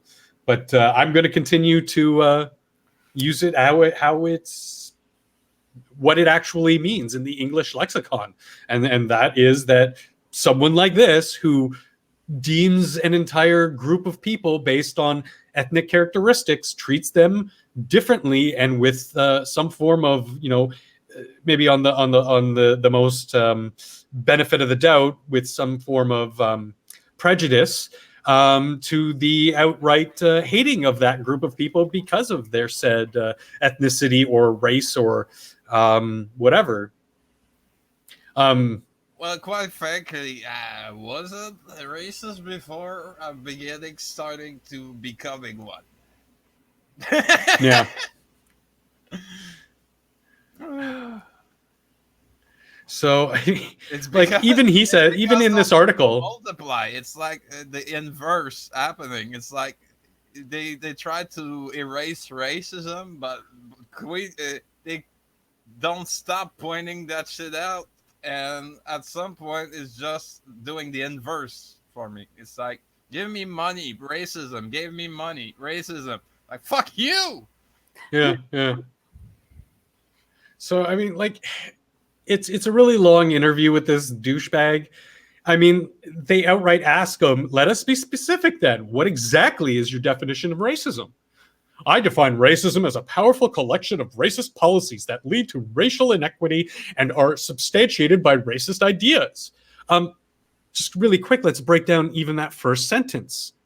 A powerful collection of racist policies, name one, that leads to racial inequity. So, not equality, but inequity. He specifically says inequity there. So, okay. We all know that, equity is not the same as equality. I don't know if he meant to say inequality, but I'm going to take him at his words here because this is a, CBC interview and use equity. Sorry, equity? Go fuck yourself. We give you a certain amount of equity. How do you think you got your fucking historian degree, dipshit? Is because we have an equitable system to a point. You still have to work at that system. You still have to put yourself forward and do the work like you did. Clearly, if he's a historian, he did some work in his life. He goes on to say, I define a racist idea as any idea that suggests a racial group is superior or inferior to another racial group in any way. Kind of agree with him on that point. Mm-hmm. But he's using that to redefine racism with that first sentence of equity. And what he follows up with saying, I define a racist policy as any policy that leads to racial inequity. I define racist power as policymakers who are using their policymaking power to institute or defend policies that are breeding racial inequity. Where? Point me to one example. And remember, this is from Canada. He's Canadian. Point us to one policy, any policy, that isn't coming from black separatists. And they want money. How about that policy that allows our black community to get into colleges with scores that are far, far, far, far lower than our Asian students? Oh, yeah, the bigotry of low expectations, yeah. And it's actually being rewarded. Mm-hmm. Less so up here. We have less of a... I mean, there's no outward quotas. We don't really have those kinds of stories here. We are multi-ethnic. We are a monoculture, but we are multi-ethnic. And I don't see in Canada... Culture. I don't see anyone in Canada except from these racists. These people like Ibram Kendi here, who are the actual racists. I don't see anyone wanting to segregate people or treat people differently based on their ethnic origins. Because here in Toronto, they wanted to, those people, I'm saying the words again, attack me, come at me, bro. Those people, black separatists, who wanted to make a black-only separate school. Mm-hmm. Hello? So you came to escape segregation only to 40, 50 years later have your retarded children want to segregate their children from the rest of society because black. Yeah. The goal of those people, oh my God, like Canadian racists to begin with. Like, we didn't colonize Africa to make it better after the slavery thingy. We did bring them health care and basic education, but no. We are the racists. We are one of the biggest contributors to those places in the world, through programs like Doctors Without Borders. Exactly. My own doctor takes 2 months out of every 2 months out of every 4 years to go to one of these shithole countries to make life better, to vaccinate kids, to give them education on nutrition and things like that, and medical health. Yeah. It boggles my mind that it's bleeding up here and people are actually like normies are actually listening to this shit and going, oh, life must be so hard for a black person in Toronto or Vancouver. Oh my God. No. And it's not even that bad in the United States. There are, obviously there are certain places, but those places are less about your ethnic makeup and more about your social status as far as economics. It's the subculture in it that rules it. It's like in here. Well, yeah, they have something that they can latch onto that people can see and be like, oh, you are different. Oh, you are poor. And but that's not the reason why. Yeah, exactly. It's not because, I could be like penniless. It's not the reason I'm going to shoot somebody. It's not a reason to do it. Yeah. But anyway, yeah, it's a subculture of a nation, especially like places like in Chicago or Detroit that make it worse. Yeah. And dude, last time I was in Chicago, and the reason why I never went back, I was at a friend's house, and there was a shooting outside of his apartment complex. We're not talking big building. We're talking, a series of like townhouse style 3-floor walk-ups. So there's a unit on every floor. So it was a decent enough neighborhood, very mixed, a lot of black, a lot of white, a lot of Hispanic. And there was a drive-by shooting right outside. Yeah. This is in downtown Chicago. Oh my God. It's because clean they up your shit. They gather together and they do shit that other. But then people tell them you are being held down in this world because of the color of your skin, and for a young predominantly black man to hear that and take it to heart and have it ingrained and punched into their brain, then they are going to act out and be violent to the society that they feel is treating them differently because of that. When we were just listening to Monkey in the Morning, Jen and I, before this, when he was talking about somebody, like Ben Carson, at one point in his life was the premier brain surgeon in the world. Mm-hmm. Guess what, guys? He's black. So nobody was holding him back. I was about to say black. Nobody's holding him black. Actually, he is black. Nobody's holding him back. In black. And there's no policies or anything in place that said he couldn't do what he did. I personally don't think he's the most intelligent politically, but he's a fucking brain surgeon. Mm-hmm. Yeah. This is still one of the untapped frontiers of modern medicine, in that we're still learning a lot about the brain, and that he has these skills to do that means he worked very hard to get where he is. Very fucking hard. So just like the white brain surgeon next to him that came in number 2, well, actually, I think he was Asian descent, but you know my meaning. Mm-hmm. They worked just as hard to get the same accreditation, to have the same basic schooling, and be in the same field and excel in that field as the environment. It might have been different. He came from a more affluent neighborhood. That's part of the benefits of living in the Western society that we do, is that, if you can make something of yourself, then you can pass that along to your children to give them not so much a leg up, but a more stable home environment in most cases. Because I'm sure in Ben Carson's world, he wasn't really worried about where his next meal was going to be coming from in most cases. Whereas, the young 20-something gangbanger in Chicago, that's exactly what he was worried about as a young teenager, and that's why he is doing what he's doing. Mm-hmm. No. What do you mean no? Do the CNN stuff. It's because of the subculture. It's because it's cool to be a gangster. No, I'm not saying it's not. I'm saying it's a combination of all these things. And one of the main key differences between somebody like a Ben Carson or a black science man, what's his name? Fuck. Anybody? Can't remember his name, but I know who you mean. The physicist. Mm-hmm. That's probably one of the biggest differences, is that they didn't, latch onto this victim culture bullshit when they were young, but that they had maybe a little bit more of a stable home life in which they could prosper. They didn't get sucked into drugs and gangs, because I know people. There are people who get sucked into that culture who are well off, who do come from more stable environments at home growing up. Exactly. It's regardless of black or white.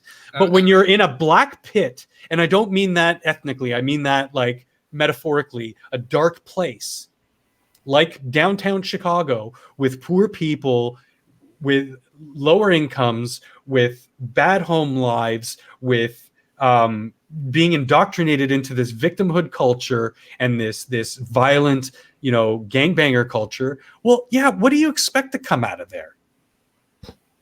I don't know how we got onto this, but I'm gonna lighten up the conversation too. I was like, let's get to some of the happy pieces. So my last article is about Kitty, who got stuck up in a tree.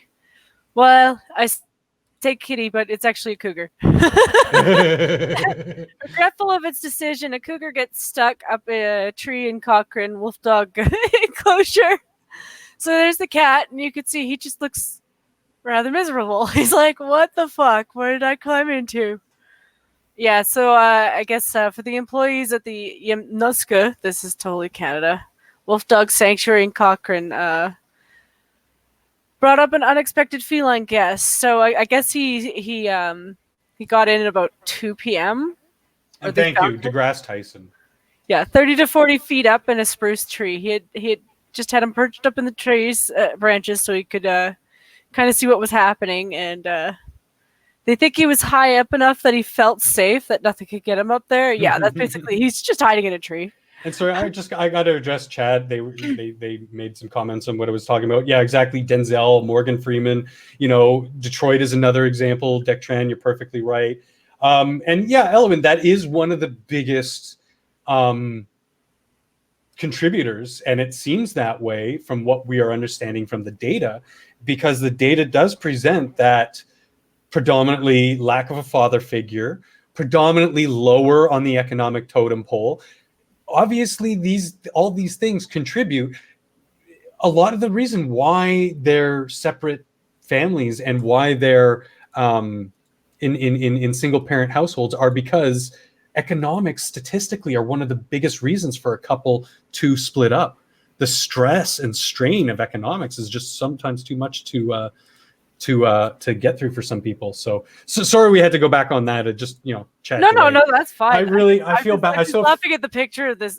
Yeah, I kind of feel bad for Kitty because you realize how big he is when you put him into perspective of the tree. Well, I mean, in the wild, because wild dogs are pack animals and they are more familial units to a certain point. They're very solitary, but when they have a family, they stick around together.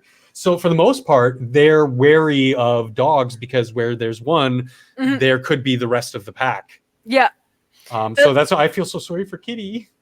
I like the last picture. It looks like he's trying to cross over the border and climb. The snow Mexicans are coming, Americans.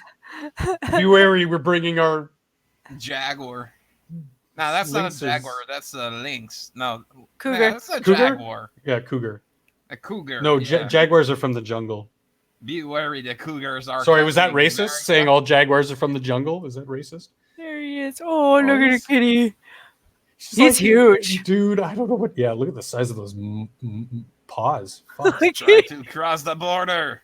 But they're such cute cats. They are. I've seen and I've played with domesticated ones. They're still very, very strong. We need to put more cougar on the border. Put more cougar on the borders.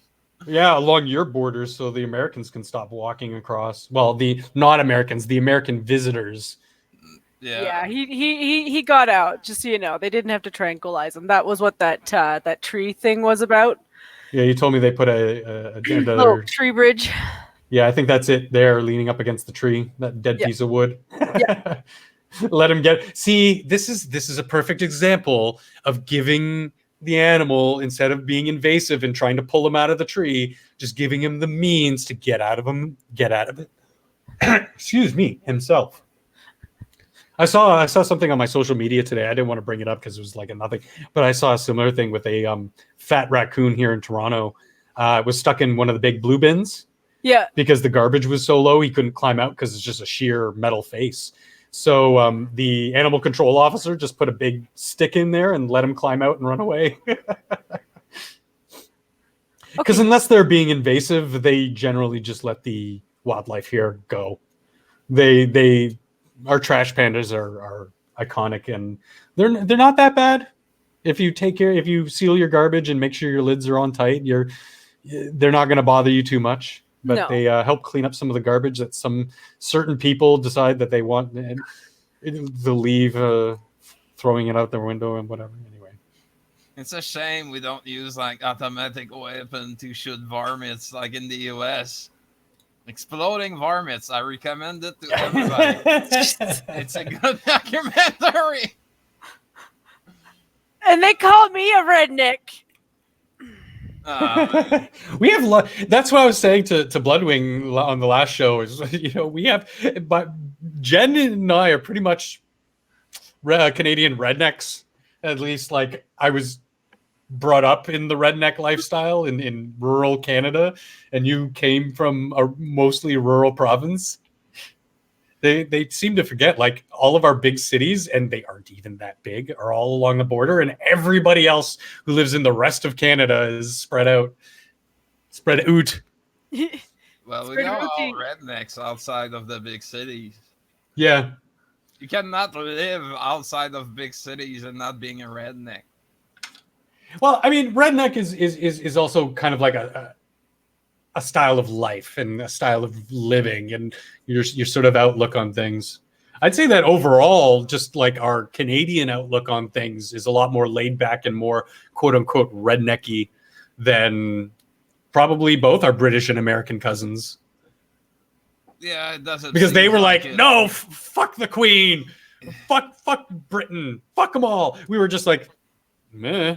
Well, you know, we're gonna do our own thing, but how about we just put you on our money and you can come visit us every couple of years? Okay, great.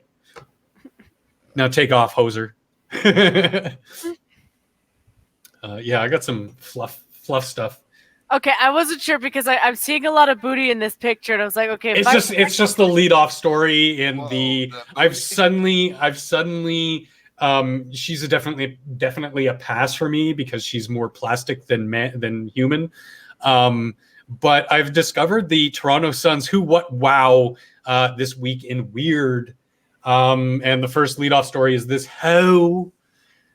Australian thought who just why does anyone see this amount of plastic as attractive in any sense of the story? No, I'm sorry. I mean, I wouldn't smash you in your before picture. Certainly wouldn't smash in the after picture. It's so disgustingly fake. I don't mind it. Whoa, what's that? Oof. No. Go back. You have to go back. Back in time. Go back up. I would not hit that. What is that? Oh my God, you made me laugh so hard I was choking. So this one's a good one. And yeah, Magic, put your dick away. You can stop masturbating with the plastic bitch now. This Florida woman, Katrina 22, she stole her father's plastic, her debit card and credit cards when her father was admitted to hospital. He has a potentially terminal medical condition and was getting that taken care of. And she racked up over $4,000 in charges by going to, a strip club,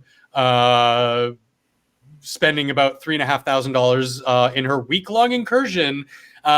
Things like going to the strip club, getting piercings, tattoos, work done on her vehicle, like just being a complete douchebag daughter. Like, fuck this girl. Fuck you, bitch. You're going to take advantage of your dying father. Potentially dying father, bitch. And cornrows are very popular in prison, bitch. You're welcome. Florida woman. What more can we say? This woman is hilarious because this is her mugshot. That's a tall bitch. She's just under 6'1". Wow. Jesus. Or is that 61 inches? Why are we looking at like different women mugshot? What the fuck is that? Just give it a second. Give it a second to catch up. But Sandra Johnson Williams' husband is dead and she is charged with his murder. That's her mugshot. So she seems happy about that. We'll see how that plays out. 48 and killed her husband with a stab wound. Oh my God, what are you sharing? I'm like, murder in the house. And if we can switch our shift for a moment over to China. A 25-year-old man with a brain tumor has purportedly grown breasts that lactate.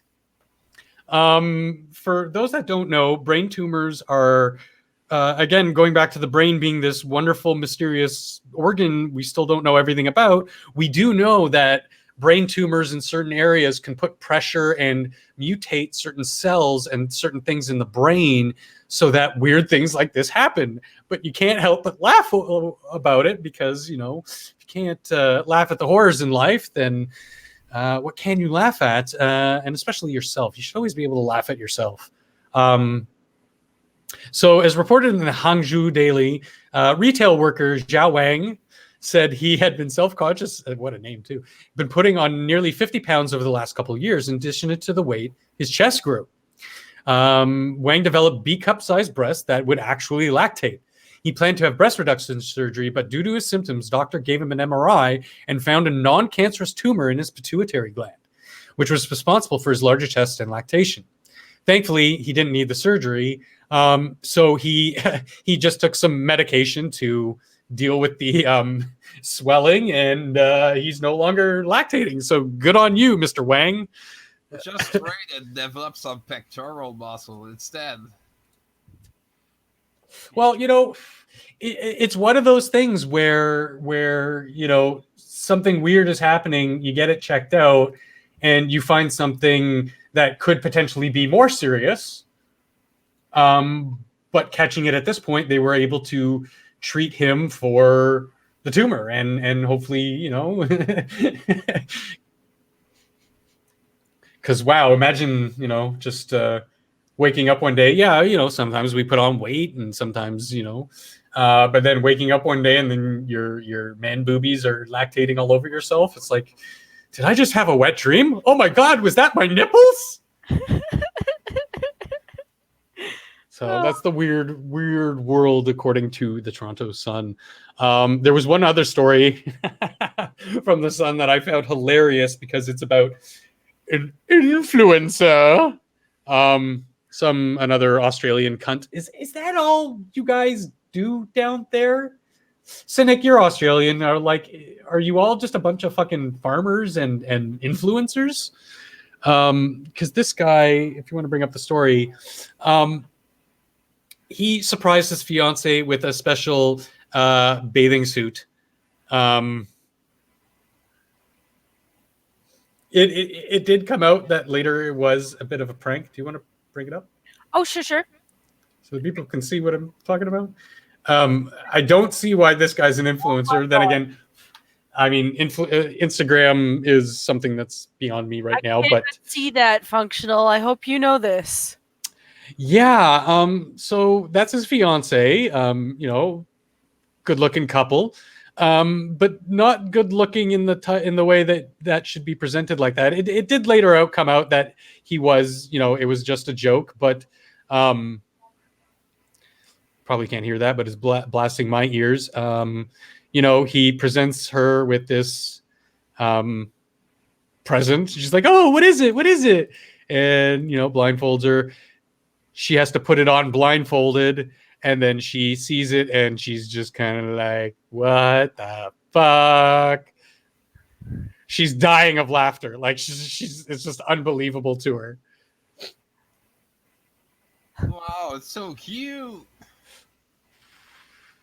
Look at that booty, right where his mouth is. So yeah, that was just some funny stuff because. Yeah, you're not going to be able to unsee that for a while, people, but it's see, she's taking it in good stride and good humor. Guarantee she won't be showing that off out in the beaches anytime soon, but it's all in good fun. However horrible it is to see it. Is this guy's fetish? He's like, I'll put on the bathing suit. I got two more things I wanted to talk about. One, I'm just going to glaze over. Here in Toronto, they've made the forced transition from tickets, tokens, those kinds of things to a pass, a reloadable pass. It's been Metrolinx is the company, but they've pretty much fucked us because the machines don't always work. They're shitty quality. There's piles and piles of reports of money going missing on the passes, etc. The only redeeming policy behind the pass was it's a timed transfer. So from the time that you first swipe, you have 2 hours to transfer as many times as you want to whatever vehicles, whatever. Whereas before that, you have to pay each direction. So if you're like going in a C shape, that third vehicle could say, well, no, you're going south again, but I'm going this way because it's easier traffic or whatever. It's more accessible. No, sorry. They fucked you over like that. But the funny story I wanted to talk about was this Edmonton McDonald's employee who doesn't work there anymore is kind of heralded as the Robin Hood of McNuggets. And you're kind of wondering, what? Did he rob the nuggets from the rich kids and give them to the black kids? I mean, poor kids? Sorry, I had a little Biden moment there. No, nothing? Crickets? Yeah. This is why I don't do stand-up. So basically what he did for the almost 3 years that he worked at McDonald's, put an extra nugget in the meals so that if you ordered a 10-piece meal, he always put in 11 nuggets. And, you know, it made its way on social media and people were like, hey, this is 900 people, 1,000 people. We're like, hey, this is kind of cool. This is funny. You know, like, right on, Robin Hood of McNuggets. Some people were like, an American hero. I am Canadian, but merci. So it gives you a good taste of Canadian humor and just taking it with stride. Not all heroes wear capes, just name tags. Is, you know, like a funny story. Yeah. I don't know about you guys, but if I went to McDonald's or something and they accidentally gave me an extra nugget or two, or accidentally gave me a large soda when I ordered a medium or fries or what have you, it kind of made me smile for the day. Like a supposed error in my favor always made me a little bit happier that day. Mm-hmm. But God damn you, McDonald's employee. And yes, I'm talking to you people again. You people, if you put 9 nuggets in my 10-piece meal, I am going to fucking lose it. No, you know, shit happens. If it happens, if it constantly happens at the same store, then yes, I'm gonna fucking blow up at you. But shit happens. I know what it's like to pickle in my fucking cheeseburger. That exactly. Stop putting cheese on my cheeseburger. That shit is pigeon food. That's the shit I throw out when I go outside and the pigeon eat it. Fuck those pickles. You're giving pickles to pigeons? No wonder. McDonald's specifically. No wonder they have diarrhea outside the McDonald's. Look. I'm like, I order a cheeseburger without fucking pickles. Stop putting pickles in my cheeseburger. Female K-pop stars. Yeah, you're right. So I just thought that was kind of funny, and the tagline is a little deceiving, but I mean, what isn't these days? But I, you know, good on him for sticking it just a little bit to the man, because for anyone who works at some sort of, you know, franchise chain like this, that's a big no-no. You do it exactly how it's supposed to be done, or you're in big trouble. Elwin says that you're pickling your pigeons, Caligula. That's not when good. The fake Botox girl is on screen. Yeah, another story. Ontario man disturbed to find bag of pills in Amazon order box. He ordered some art supplies, like a wood art set, some pencil crayons, these kinds of things. And there was like this little baggie with some nondescript pills. It's like somebody's, you know, like medication for the day that they were just putting in a little baggie, somehow got slipped into it. Again, shit happens. Nothing to, whoa, that compo face though. Jesus. Oh, and a special happy birthday to one of my favorite, I guess you could call him artists, Chris Claremont of the X-Men fame. Turned 69 yesterday. X-Men, the comic book series, was a huge part of my upbringing in my childhood, even to today, and was a very relevant segment of pop culture for its time that actually dealt with the topics du jour in a very logical way, and in bringing some of the actual, you know, things like racism and bigotry and social things to front without being preachy, but more in a discussion manner. And it would always seem, you know, that the good ideas were on the sides of the X-Men, but not always. Sometimes there was gray areas and they dealt with those. But yeah, he's a comic book hero of mine, and he turned a magical 69 yesterday.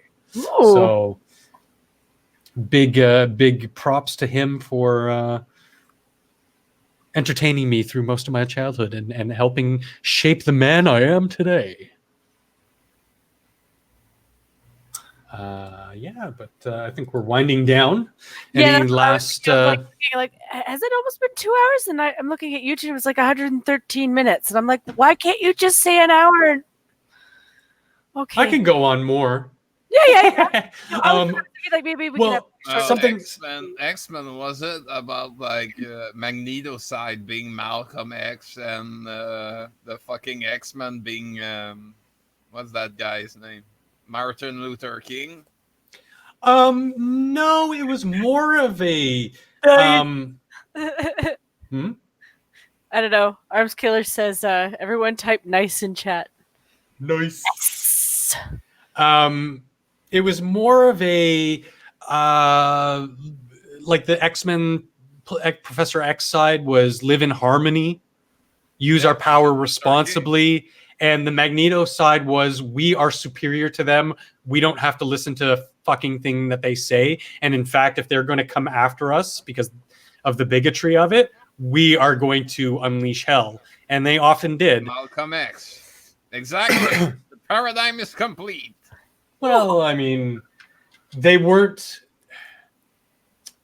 See, Malcolm X only thought that his side was superior. They weren't in actuality superior. Like we're talking about a race of human beings that are definitively superior. They even, classify them as genus Homo superiors. Fuck, I can't even.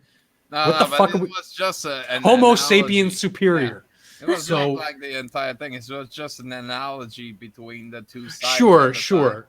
There was some simile there, and talking about those topics today, and apparently the script for Star Wars: The Rise of Skywalker leaked onto eBay the other day, and nobody wanted to buy it. Well, the thing is, I'll just quote him. One of our actors, the director, was on Good Morning America on Monday and said, one of our actors, I won't say which one, I want to, but I won't, left it under their bed in a hotel, and it was found by someone who's cleaning their place. It was given to someone else and then went on to sell it on eBay. Somebody who works for Disney saw the item and bought it, so they got it back before it sold. I bet you Disney is going to pay that employee a hefty sum for that fucking quick reaction time. So, it's kind of funny that a project like this that's so secretive because it doesn't look good. It really doesn't. And we all know how much of a Star Wars fan I am. I'm probably never going to see this film because the last couple just no thanks. The video games, the newest one. I without getting too much into it because I plan on making an actual proper video stream on my channel reviewing the game. It's about a 5 or 6. It's a middling game. It's okay. I think it's getting the wider reception, more positive reception it is because we as Star Wars fans have just been clamoring for good material, and this is okay. So we're kind of like, yeah, okay, that's good. We'll take the okay material. There was the last thing I wanted to bring up was there's a really good documentary on CBC for anyone wanting to learn more. I'm going to paste it in chat about it's an expose inside China's digital gulag. They talk about the problems, what's going on. This is from the beginning of November, but it's still fairly relevant. It's scary stuff, guys, because we see a lot of that stuff creeping up here. And I haven't seen an update on yet is how the elections went in Hong Kong, actually. Are you talking about the social credit system? Yes.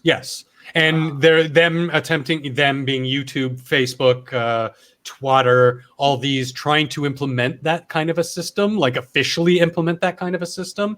But there's just so much pushback.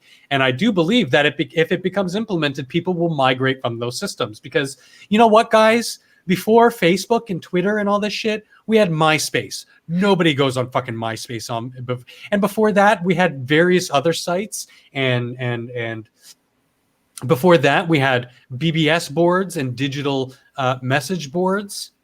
Mm-hmm. Things evolve, things get better. When policies fail the users migrate away. People don't have to keep doing this. I have a feeling YouTube is going to take a big viewership hit when BitChute starts their streaming service. I don't see a lot of people just wiping their hands clean of YouTube, but maybe that's something we'll consider in future as well, is simulcasting, so that we can cast on YouTube as well as BitChute, and people will have the option. And hopefully with the bigger users, enough of their base will make the migration and say, fuck YouTube, let's go to an alternative, and they'll start watching their favorite YouTubers there, and hopefully it'll catch on and it'll be the new platform, because you guys aren't safe.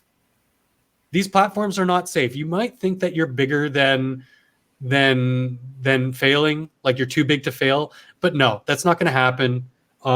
Short of the government throwing you hundreds of billions of dollars, should you fail. Making money on the internet is gonna become difficult, that's for sure. Duck Dog, can we get a dislike for the channel, please? I know that's your MO. I gotta ask. You're here. It wouldn't be a complete show with you in the chat if you didn't dislike it. I'm waiting for that thumbs down. I know asking it might ruin it, but I mean, dude, I'm just kind of fangirling here a little bit. I want that dislike. Some video game chat. It only really works if you go for the birds in the back. Don't go for the front bird, because the front bird will taste like bootstrap, and that's even with cooking techniques. Because that asshole's been flying back and forth for a while. Oh, you guys play Warframe? I should get back into that with you guys. Hit me up on Discord. Always looking for people to play interesting, fun, team-based games. Yeah. So where can people find us next? I think Saturday, right? I was right. Yeah. Yep. Yeah. So next show will be on my new channel, specifically for this stream and streams in future. I just want to kind of separate my personal channel that I watch other shows with and do other things with. So you'll be able to find me on Functional's Funhouse. Woo! Saturday at 5 p.m. Eastern, 10 p.m. GMT. Don't know if Kalig is going to be around for that. Hopefully he will. Where the fuck did my account go? Shit. I'll be available every Saturday. Almost today. Depends on the time slot. But yeah, this Saturday I'm off, so I'm good. Yay! I don't have to chop up any more heads or decapitate any Senate member. So I'll be available. I'm having some technical difficulties. My stupid channel. I switched it. Nope. I hate the interface on YouTube's. I know, it's weird. It's like the third or fourth one down. Yeah. But if y'all want to go give me some love over on that channel, that's the Functional's Funhouse channel. And you can catch us there Saturday. That is just... With special guest PewDiePie. No, just kidding. Could you imagine? Just imagine. Yes. I was literally thinking about that earlier, because like I was on the Minion stream yesterday with Monkey, and I know you saw, and I was just like, I thought about it. I was like, should I invite him on a show? And I was like, but you know what? I don't know that he would get it, because it's Canadian politics. Oh, I think he and I. Well, no, he could still. I would still like to hear some of his stuff on how the stuff we cover. Just his response at the very least. Just be like, okay. Because I know he talked about things that we covered, but so you and I and most of our audience has already heard some of that. But it'd be cool to have some bants back and forth about stuff that maybe he doesn't know about, or like the CBC Kids stuff. Yeah, that was. I'd love to hear a quick monkey rant on some of the bullshit going on there, because it's his culture that he's or part of his culture that he's fighting against, the bad ideas in his own way that is creeping up into our country and our societies up here that we are now trying to fight against. So it'd be fun to have him on. Plus, I've never really spoken to him outside of chat. Yeah, he's a good guy. Busy guy. Yeah, he's a good guy. He just he works too fucking much. Like he does too much sometimes. So like the other half of the reason I didn't ask him was just because like sometimes I'm wondering if he's actually gone to sleep yet. Yeah. He, like I've told you in off chat, he and I have a lot of the same symptoms. So I can completely relate to that. And he's actually because of getting to know who he is as a person, not just as a YouTube personality, but as a person, because he does let some of that shine in some of his streams. He's one of the bigger influences on my want to become a YouTube commentator and to start doing this more, because it's that purpose, that drive to do something in your daily life, like I've spoken about on previous streams, that men especially have a distinct drive for. That's not to say that women don't feel that way, because I know a lot of women that are like that, present company included, who strive to do something and want to do more with their life. But I think just for men as a replacement for being the hunter-gatherer in a society, we've made that transition to provider, and now just to, on a more personal level, let's just do something to make our own lives and those around us enriched. And whether it's getting on a microphone and just talking and shooting the shit with some friends online, to actually being a big name and doing some good in the world, you got to do you. And no matter what, just get started, do something. Just do it. Do like Nike do. Do like Kaepernick and do something. Fucking caper dick.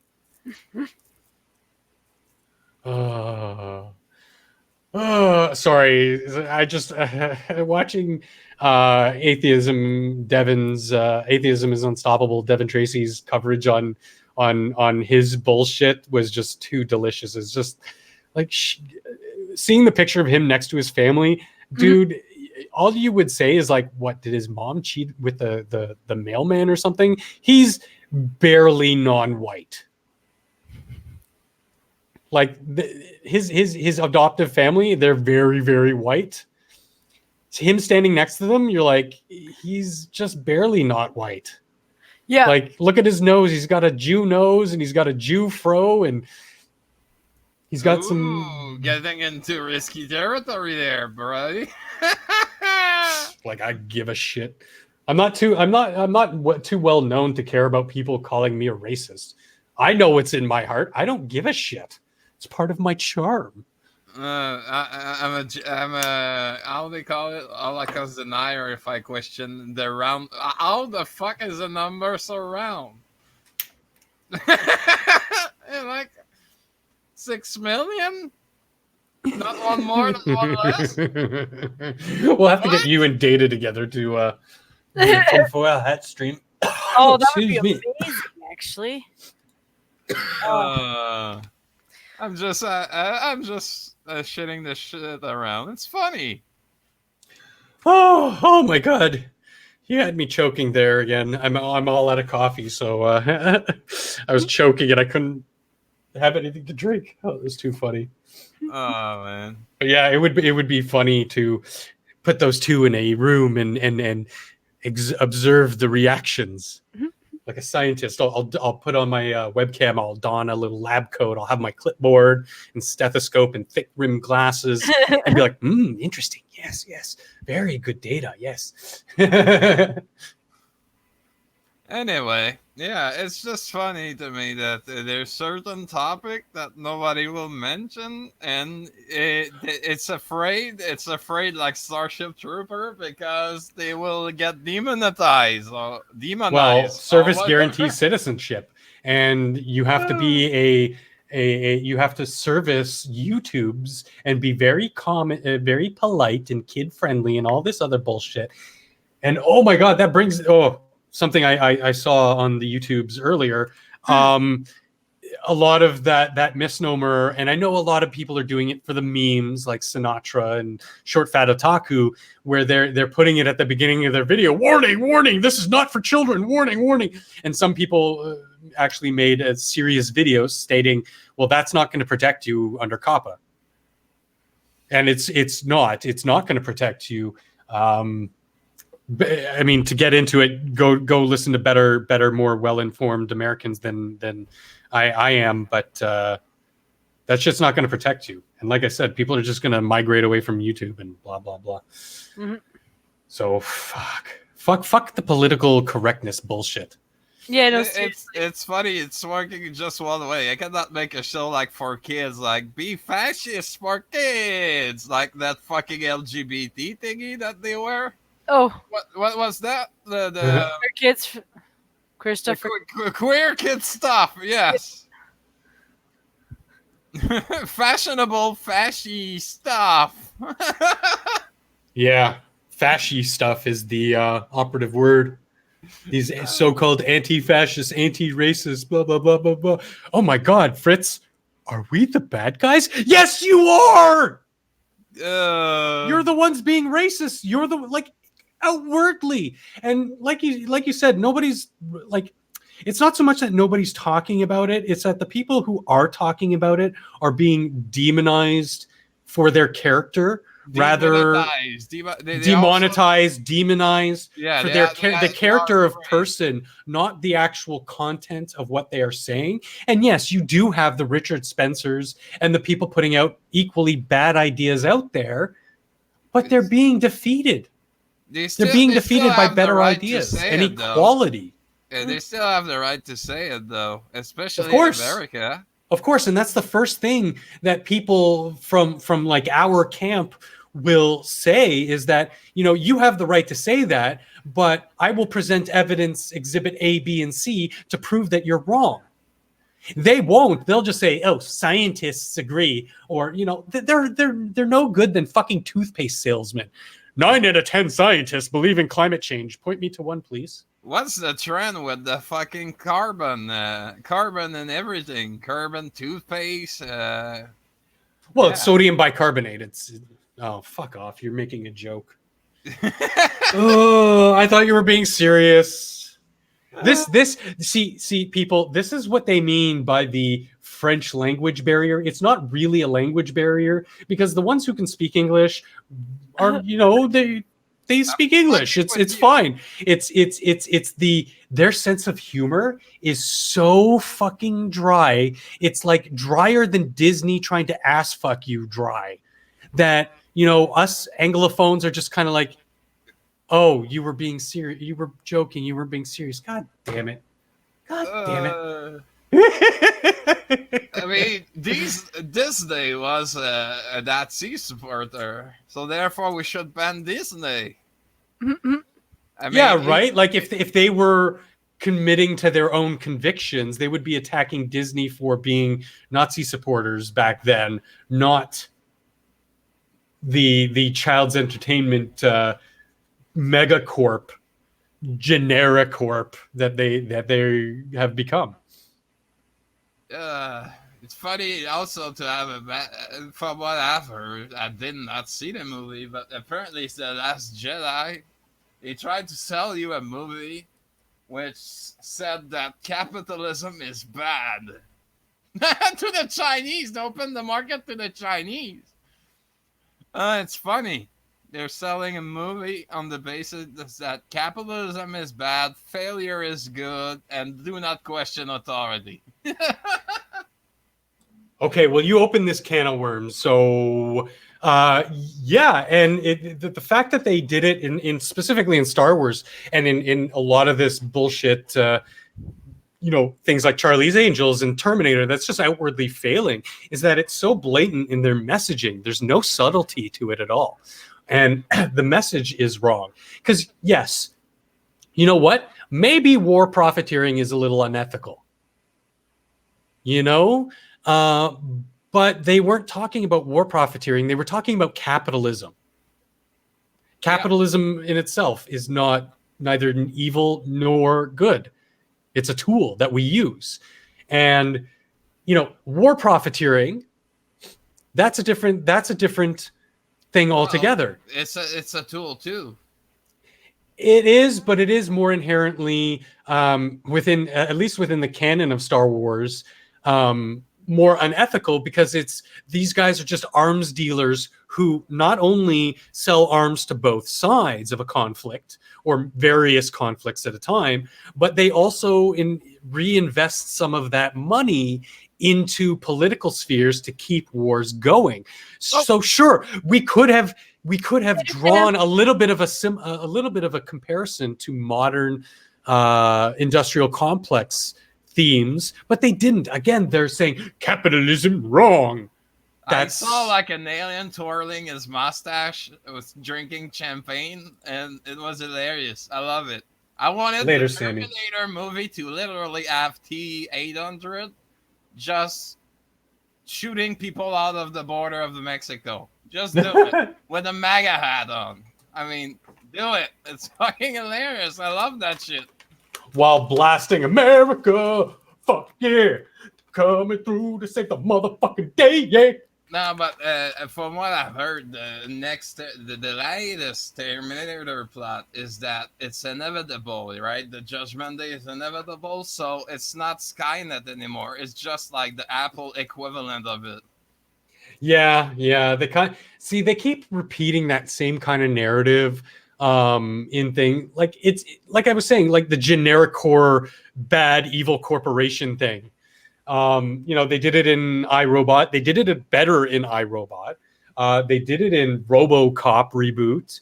All these new reboots where it's just corporation bad. Well, no, because the reason why the corporation was bad in movies like Total Recall was because they were outwardly bad. It wasn't that they were doing it for nefarious themes and reasons and were outwardly killing people to do it. Whoa. Again, the original Total Recall is a mindfuck because you don't know if it's a thrill or not. That's the there's that too. The movie. There's that too. Plot of the movie. There's that too, but I'm just saying the way that they treat the corporate interest in that movie. See you at the party, Richter. Fucking Michael Ironside. What a bad Michael fucking Iron. Yes. You don't do your job, I'll shoot you myself. Any questions? We get you, sir. Fuck, I love that movie. Yeah, that movie is great. Well, it's the same guy that did RoboCop, right? Yep. And those ads are in both movie. That's why I love them.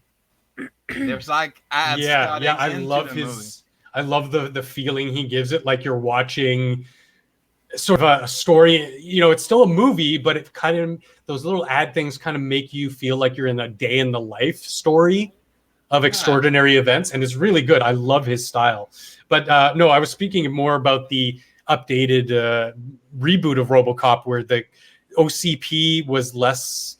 Because if we remember in the original RoboCop, the actual CEO of OCP was not the bad guy. It was Dick, the up-and-comer mover and shaker, evil corporatist guy.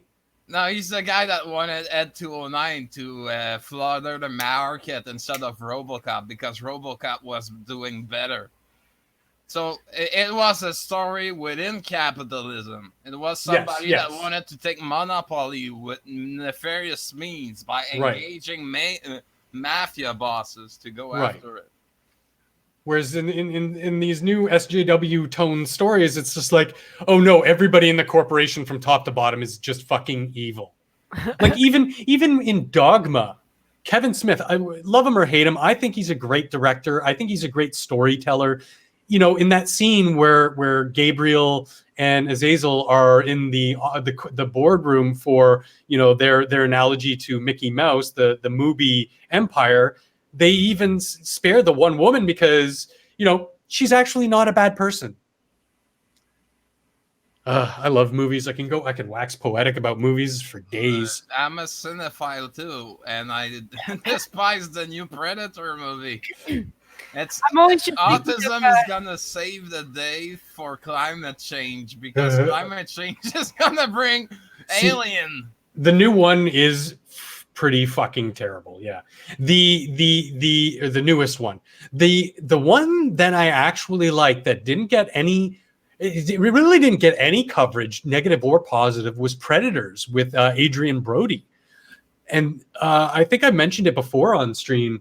It's a really good movie. They take these apex predators in their own field, different special ops and tough guys of their own right. Like you have a quote unquote, apex fighter from Sierra Leone. You have a Spetsnaz agent, top tier Yakuza enforcer, etc. All these guys were kidnapped by the predators and brought to a separate planet that's a wildlife preserve for the predators to hunt in. And it was really well done. It wasn't, there was no preachiness in it. It was just a good, fun action film, very much like the original Predator, but told in a way that wasn't a shot-for-shot remake like a J.J. Abrams knockoff. It was, let's take what happened in the first movie, flip it on its head. So immediately different setting. Immediately there's several characters that you can latch onto that are noticeable, just like we had in the first film, but they're different. They're not the same unit, but they are like military guys. We later in the film learn that Lawrence Fishburne is also in it. He plays an amazing performance of somebody who's just completely fucking PTSD crazy. And it didn't have like necessarily a happy ending.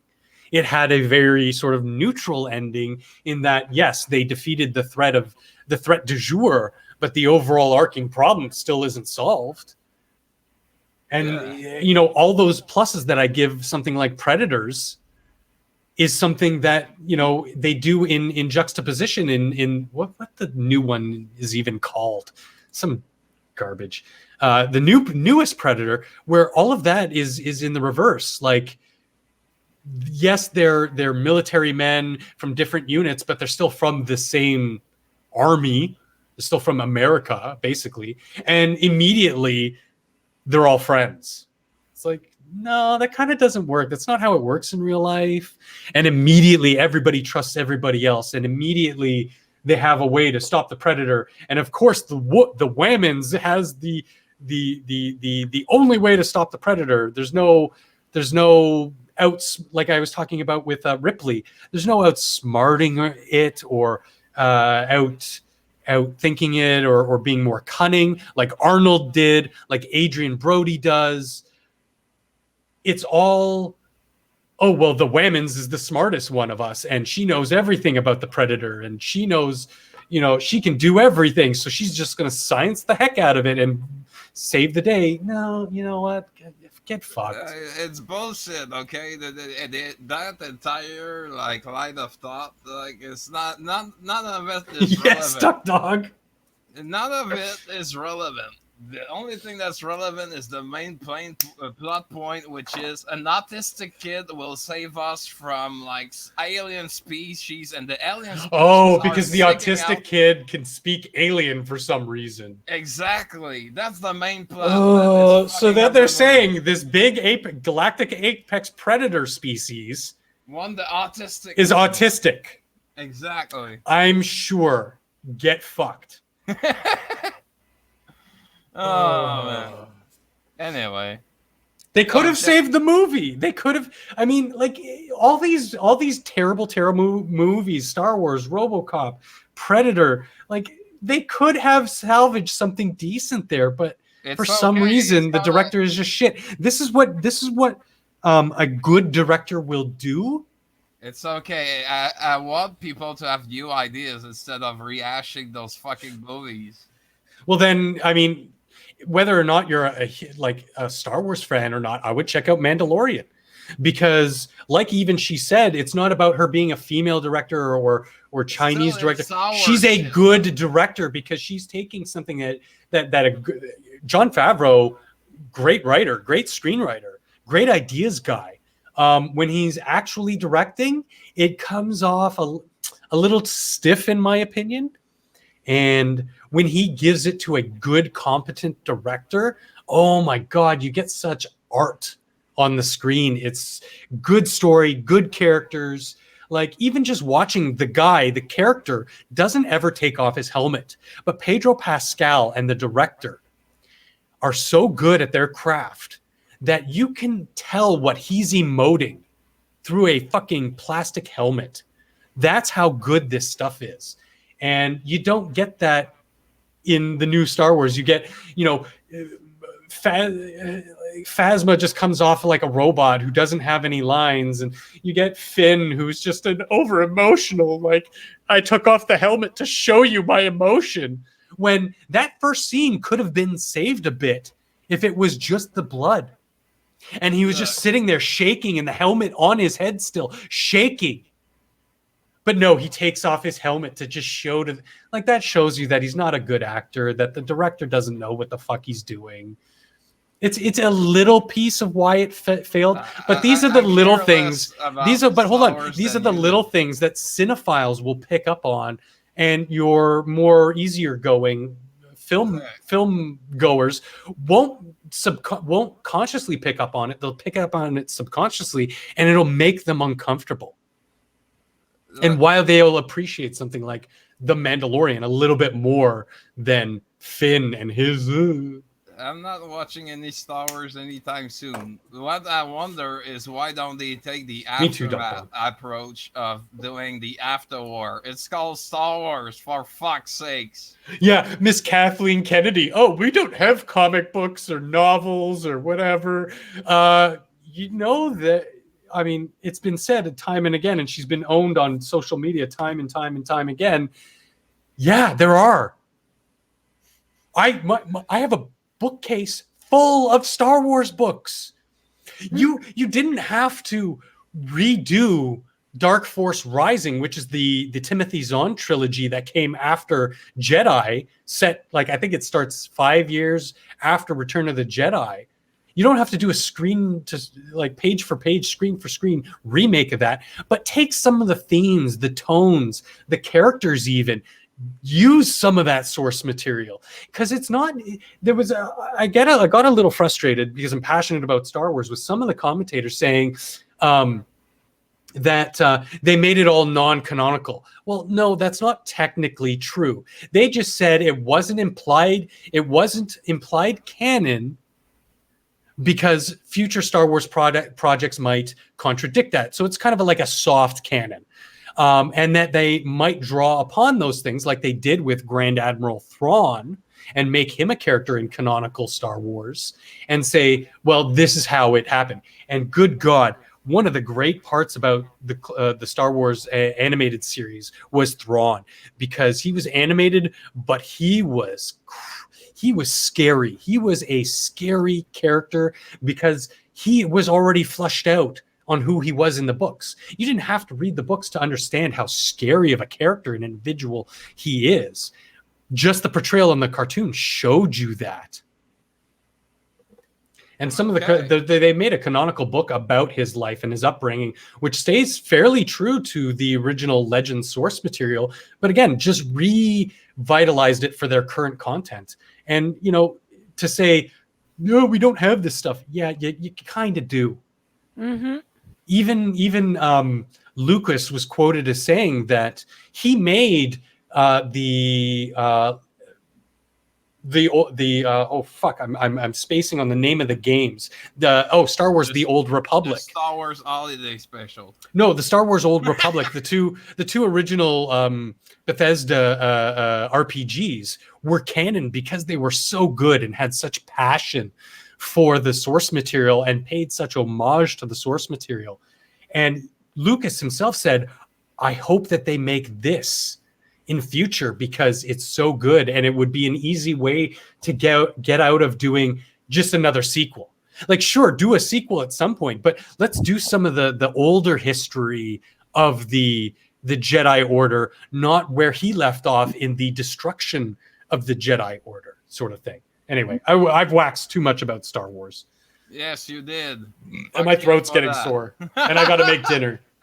No worries. I was just saying that good, let those old franchise die. I want to see new stuff. I saw a movie lately called The Belko Experiment. I thought it was pretty interesting, actually.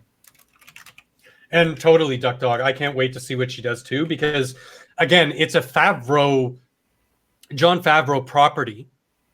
So he's written it all, and he's the overall director to make sure everything flows. But yeah, they do have special guest directors to just sort of, that's how things are happening in these Hollywood circles nowadays, is that, you have your main director and then you have the person just putting together each episode.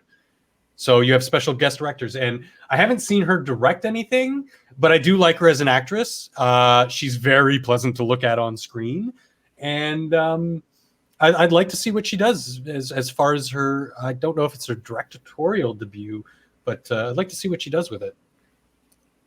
It's kind of hard to fuck something like that up when you fuck it up when you have someone like Favreau at the helm.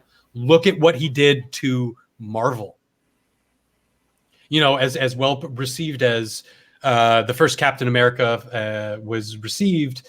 It wasn't until Favreau started taking all the properties of Marvel that Disney had and making it into this overarching, long, drawn out, 40 films strong mega power. And it's a shame that he's not going to be helming it in the future. So we'll see where that goes. If Far From Good Spider-Man is any indication, it's not looking good, but we'll see. We'll see. I see you, Duck Dog, and thank you, I guess. I wondered if you would say something. I saw a movie called Mandy. I was underwhelmed because it had Nicolas Cage. Nick Cage? Yeah. And I thought he was going full Nicolas Cage in it, but he didn't. So I was apparently there's a new movie about Nicolas Cage, starring Nicolas Cage, and I can't wait because I do get a little girly fangirlish around Nick Cage movies. It's a guilty pleasure of mine. Even the bad ones, like, oh my god, the bees, not the bees, anything but the bees. No. Was fucking fantastic in my books, because I'm not watching that to be a good movie. Imagine the jester face. Oh. Yeah. I want to take his face off. Oh, I love him as an actor. He even made Ghost Rider watchable for me because he plays this just such a dumb character. But oh my god, in half of his movies, it's just dumb character. And in some, like Snake Eyes, he plays a dumb character, but it works because I saw him. It's good. I saw him in a movie called Matchstick Man. You should watch it. Matchstick Man, yeah. Yeah. It's Nicolas I've seen it. Dude, I've seen every Nick Cage movie. You kidding me? It's like Nicolas Cage on steroid because he got not the Tourette syndrome, but something of the speech of cinnamon. I'm hoping that new movie is more or less the bees and more what's that movie? Being John Malkovich. Because that was a movie about Malkovich playing Malkovich. So hopefully we get some of that kind of like just Inception level silliness from Cage, as well as a good performance. Because the guy can act. I love him when he's silly. That's when I like him. He's a good actor. Well, like I said, he's at his best when he's balancing that eccentric silliness and his utilizing his acting chops, like his serious acting chops, and blending the two together to give out of the multitude of performances, a small fraction are actually really good. He's like RDJ, Robert Downey Jr. in that way, in that, he there have been bad movies with RDJ, but for the most part, he's mastered that mixing of that silly personality and silliness he brings with his gravitas of being serious. It's good. Yeah. We've waxed on about movies for the last half an hour. Yeah. What's up? What's up, Jen? So for me, after this, I probably am going to be starting the stream for the Wexit movement at 7, which I don't talk for those. I just let them go and then Last time I think I played Stardew Valley in the background, so I don't know. I'll probably do that. It's easy enough. I'll keep you guys But it's true, Duck Dog. Again, I hate to bring it back to it. I just have to address it's true. Like massive talent, massively talented people, intelligent people, like throughout history, do have these eccentricities and these borderline like insanity to them. Look at Van Gogh. Look at Albert Einstein. Look at actors. They're the successful ones are able to be themselves and blend it and take themselves seriously, but at the same time take themselves not too seriously. Robin Williams, great example, who eventually was crushed under the weight of his own genius, I think. So yeah, well, it's good. It's good to. It's the good. most eccentric politician, also the most remembered. Mm. So it's good at any level. I mean, Nixon definitely was pretty out there. It's good that you're streaming those, Jen. I do appreciate them because when I'm able to listen and just, I don't mean this in any derogatory term, but like just have it on as background noise so I can sort of get a sense of what the people, the actual honest to goodness frontlines people are saying about what's going on specifically in their area. And yeah, a lot of it is common themes to around Western society, but when you get those snippets of what the meat and potatoes of those individual topics are, I really appreciate it because like I keep saying, guys, I'm just in Ontario, right next door, well, not next door, but close enough to them, and yet we're not learning what's going on there in any meaningful ways. We don't hear from the people on the streets in mainstream media.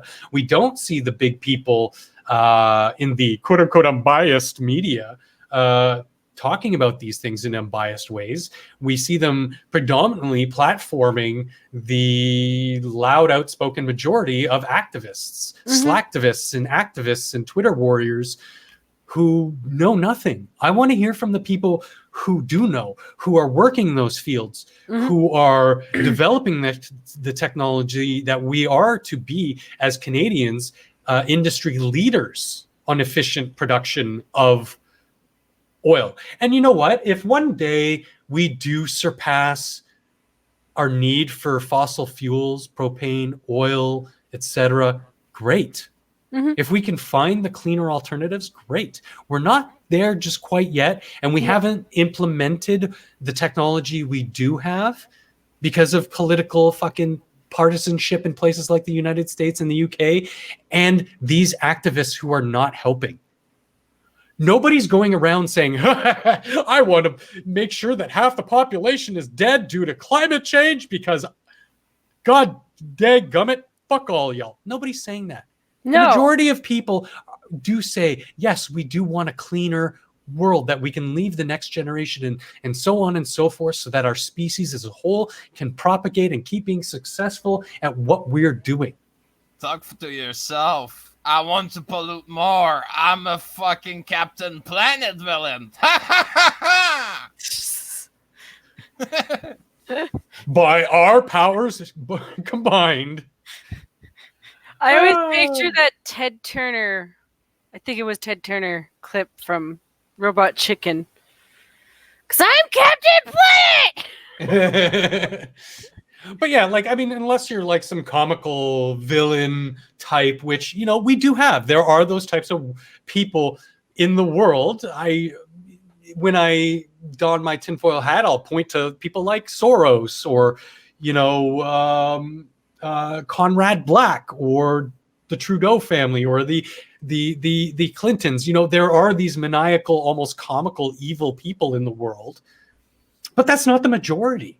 And the reason why some of them are so successful is because they're able to obfuscate their nefarious ways. These activists, they have nefarious ways. They're open about it, and yet they're still being platformed. I just don't get it. You do get it.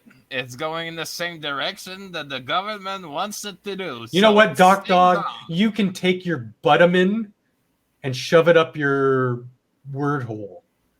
No, I know. The butamin. Butamin. The butamin vitamins, y'all. Sorry. I'm getting a little quirky. No worries. So, yeah.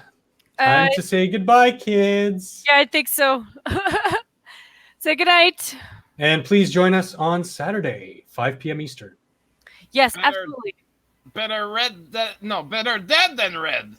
Woo! Better something than Bernie. I don't Yes. know. Fuck Bernie. Yeah. Fuck the NDP. Whore commie, whore commie.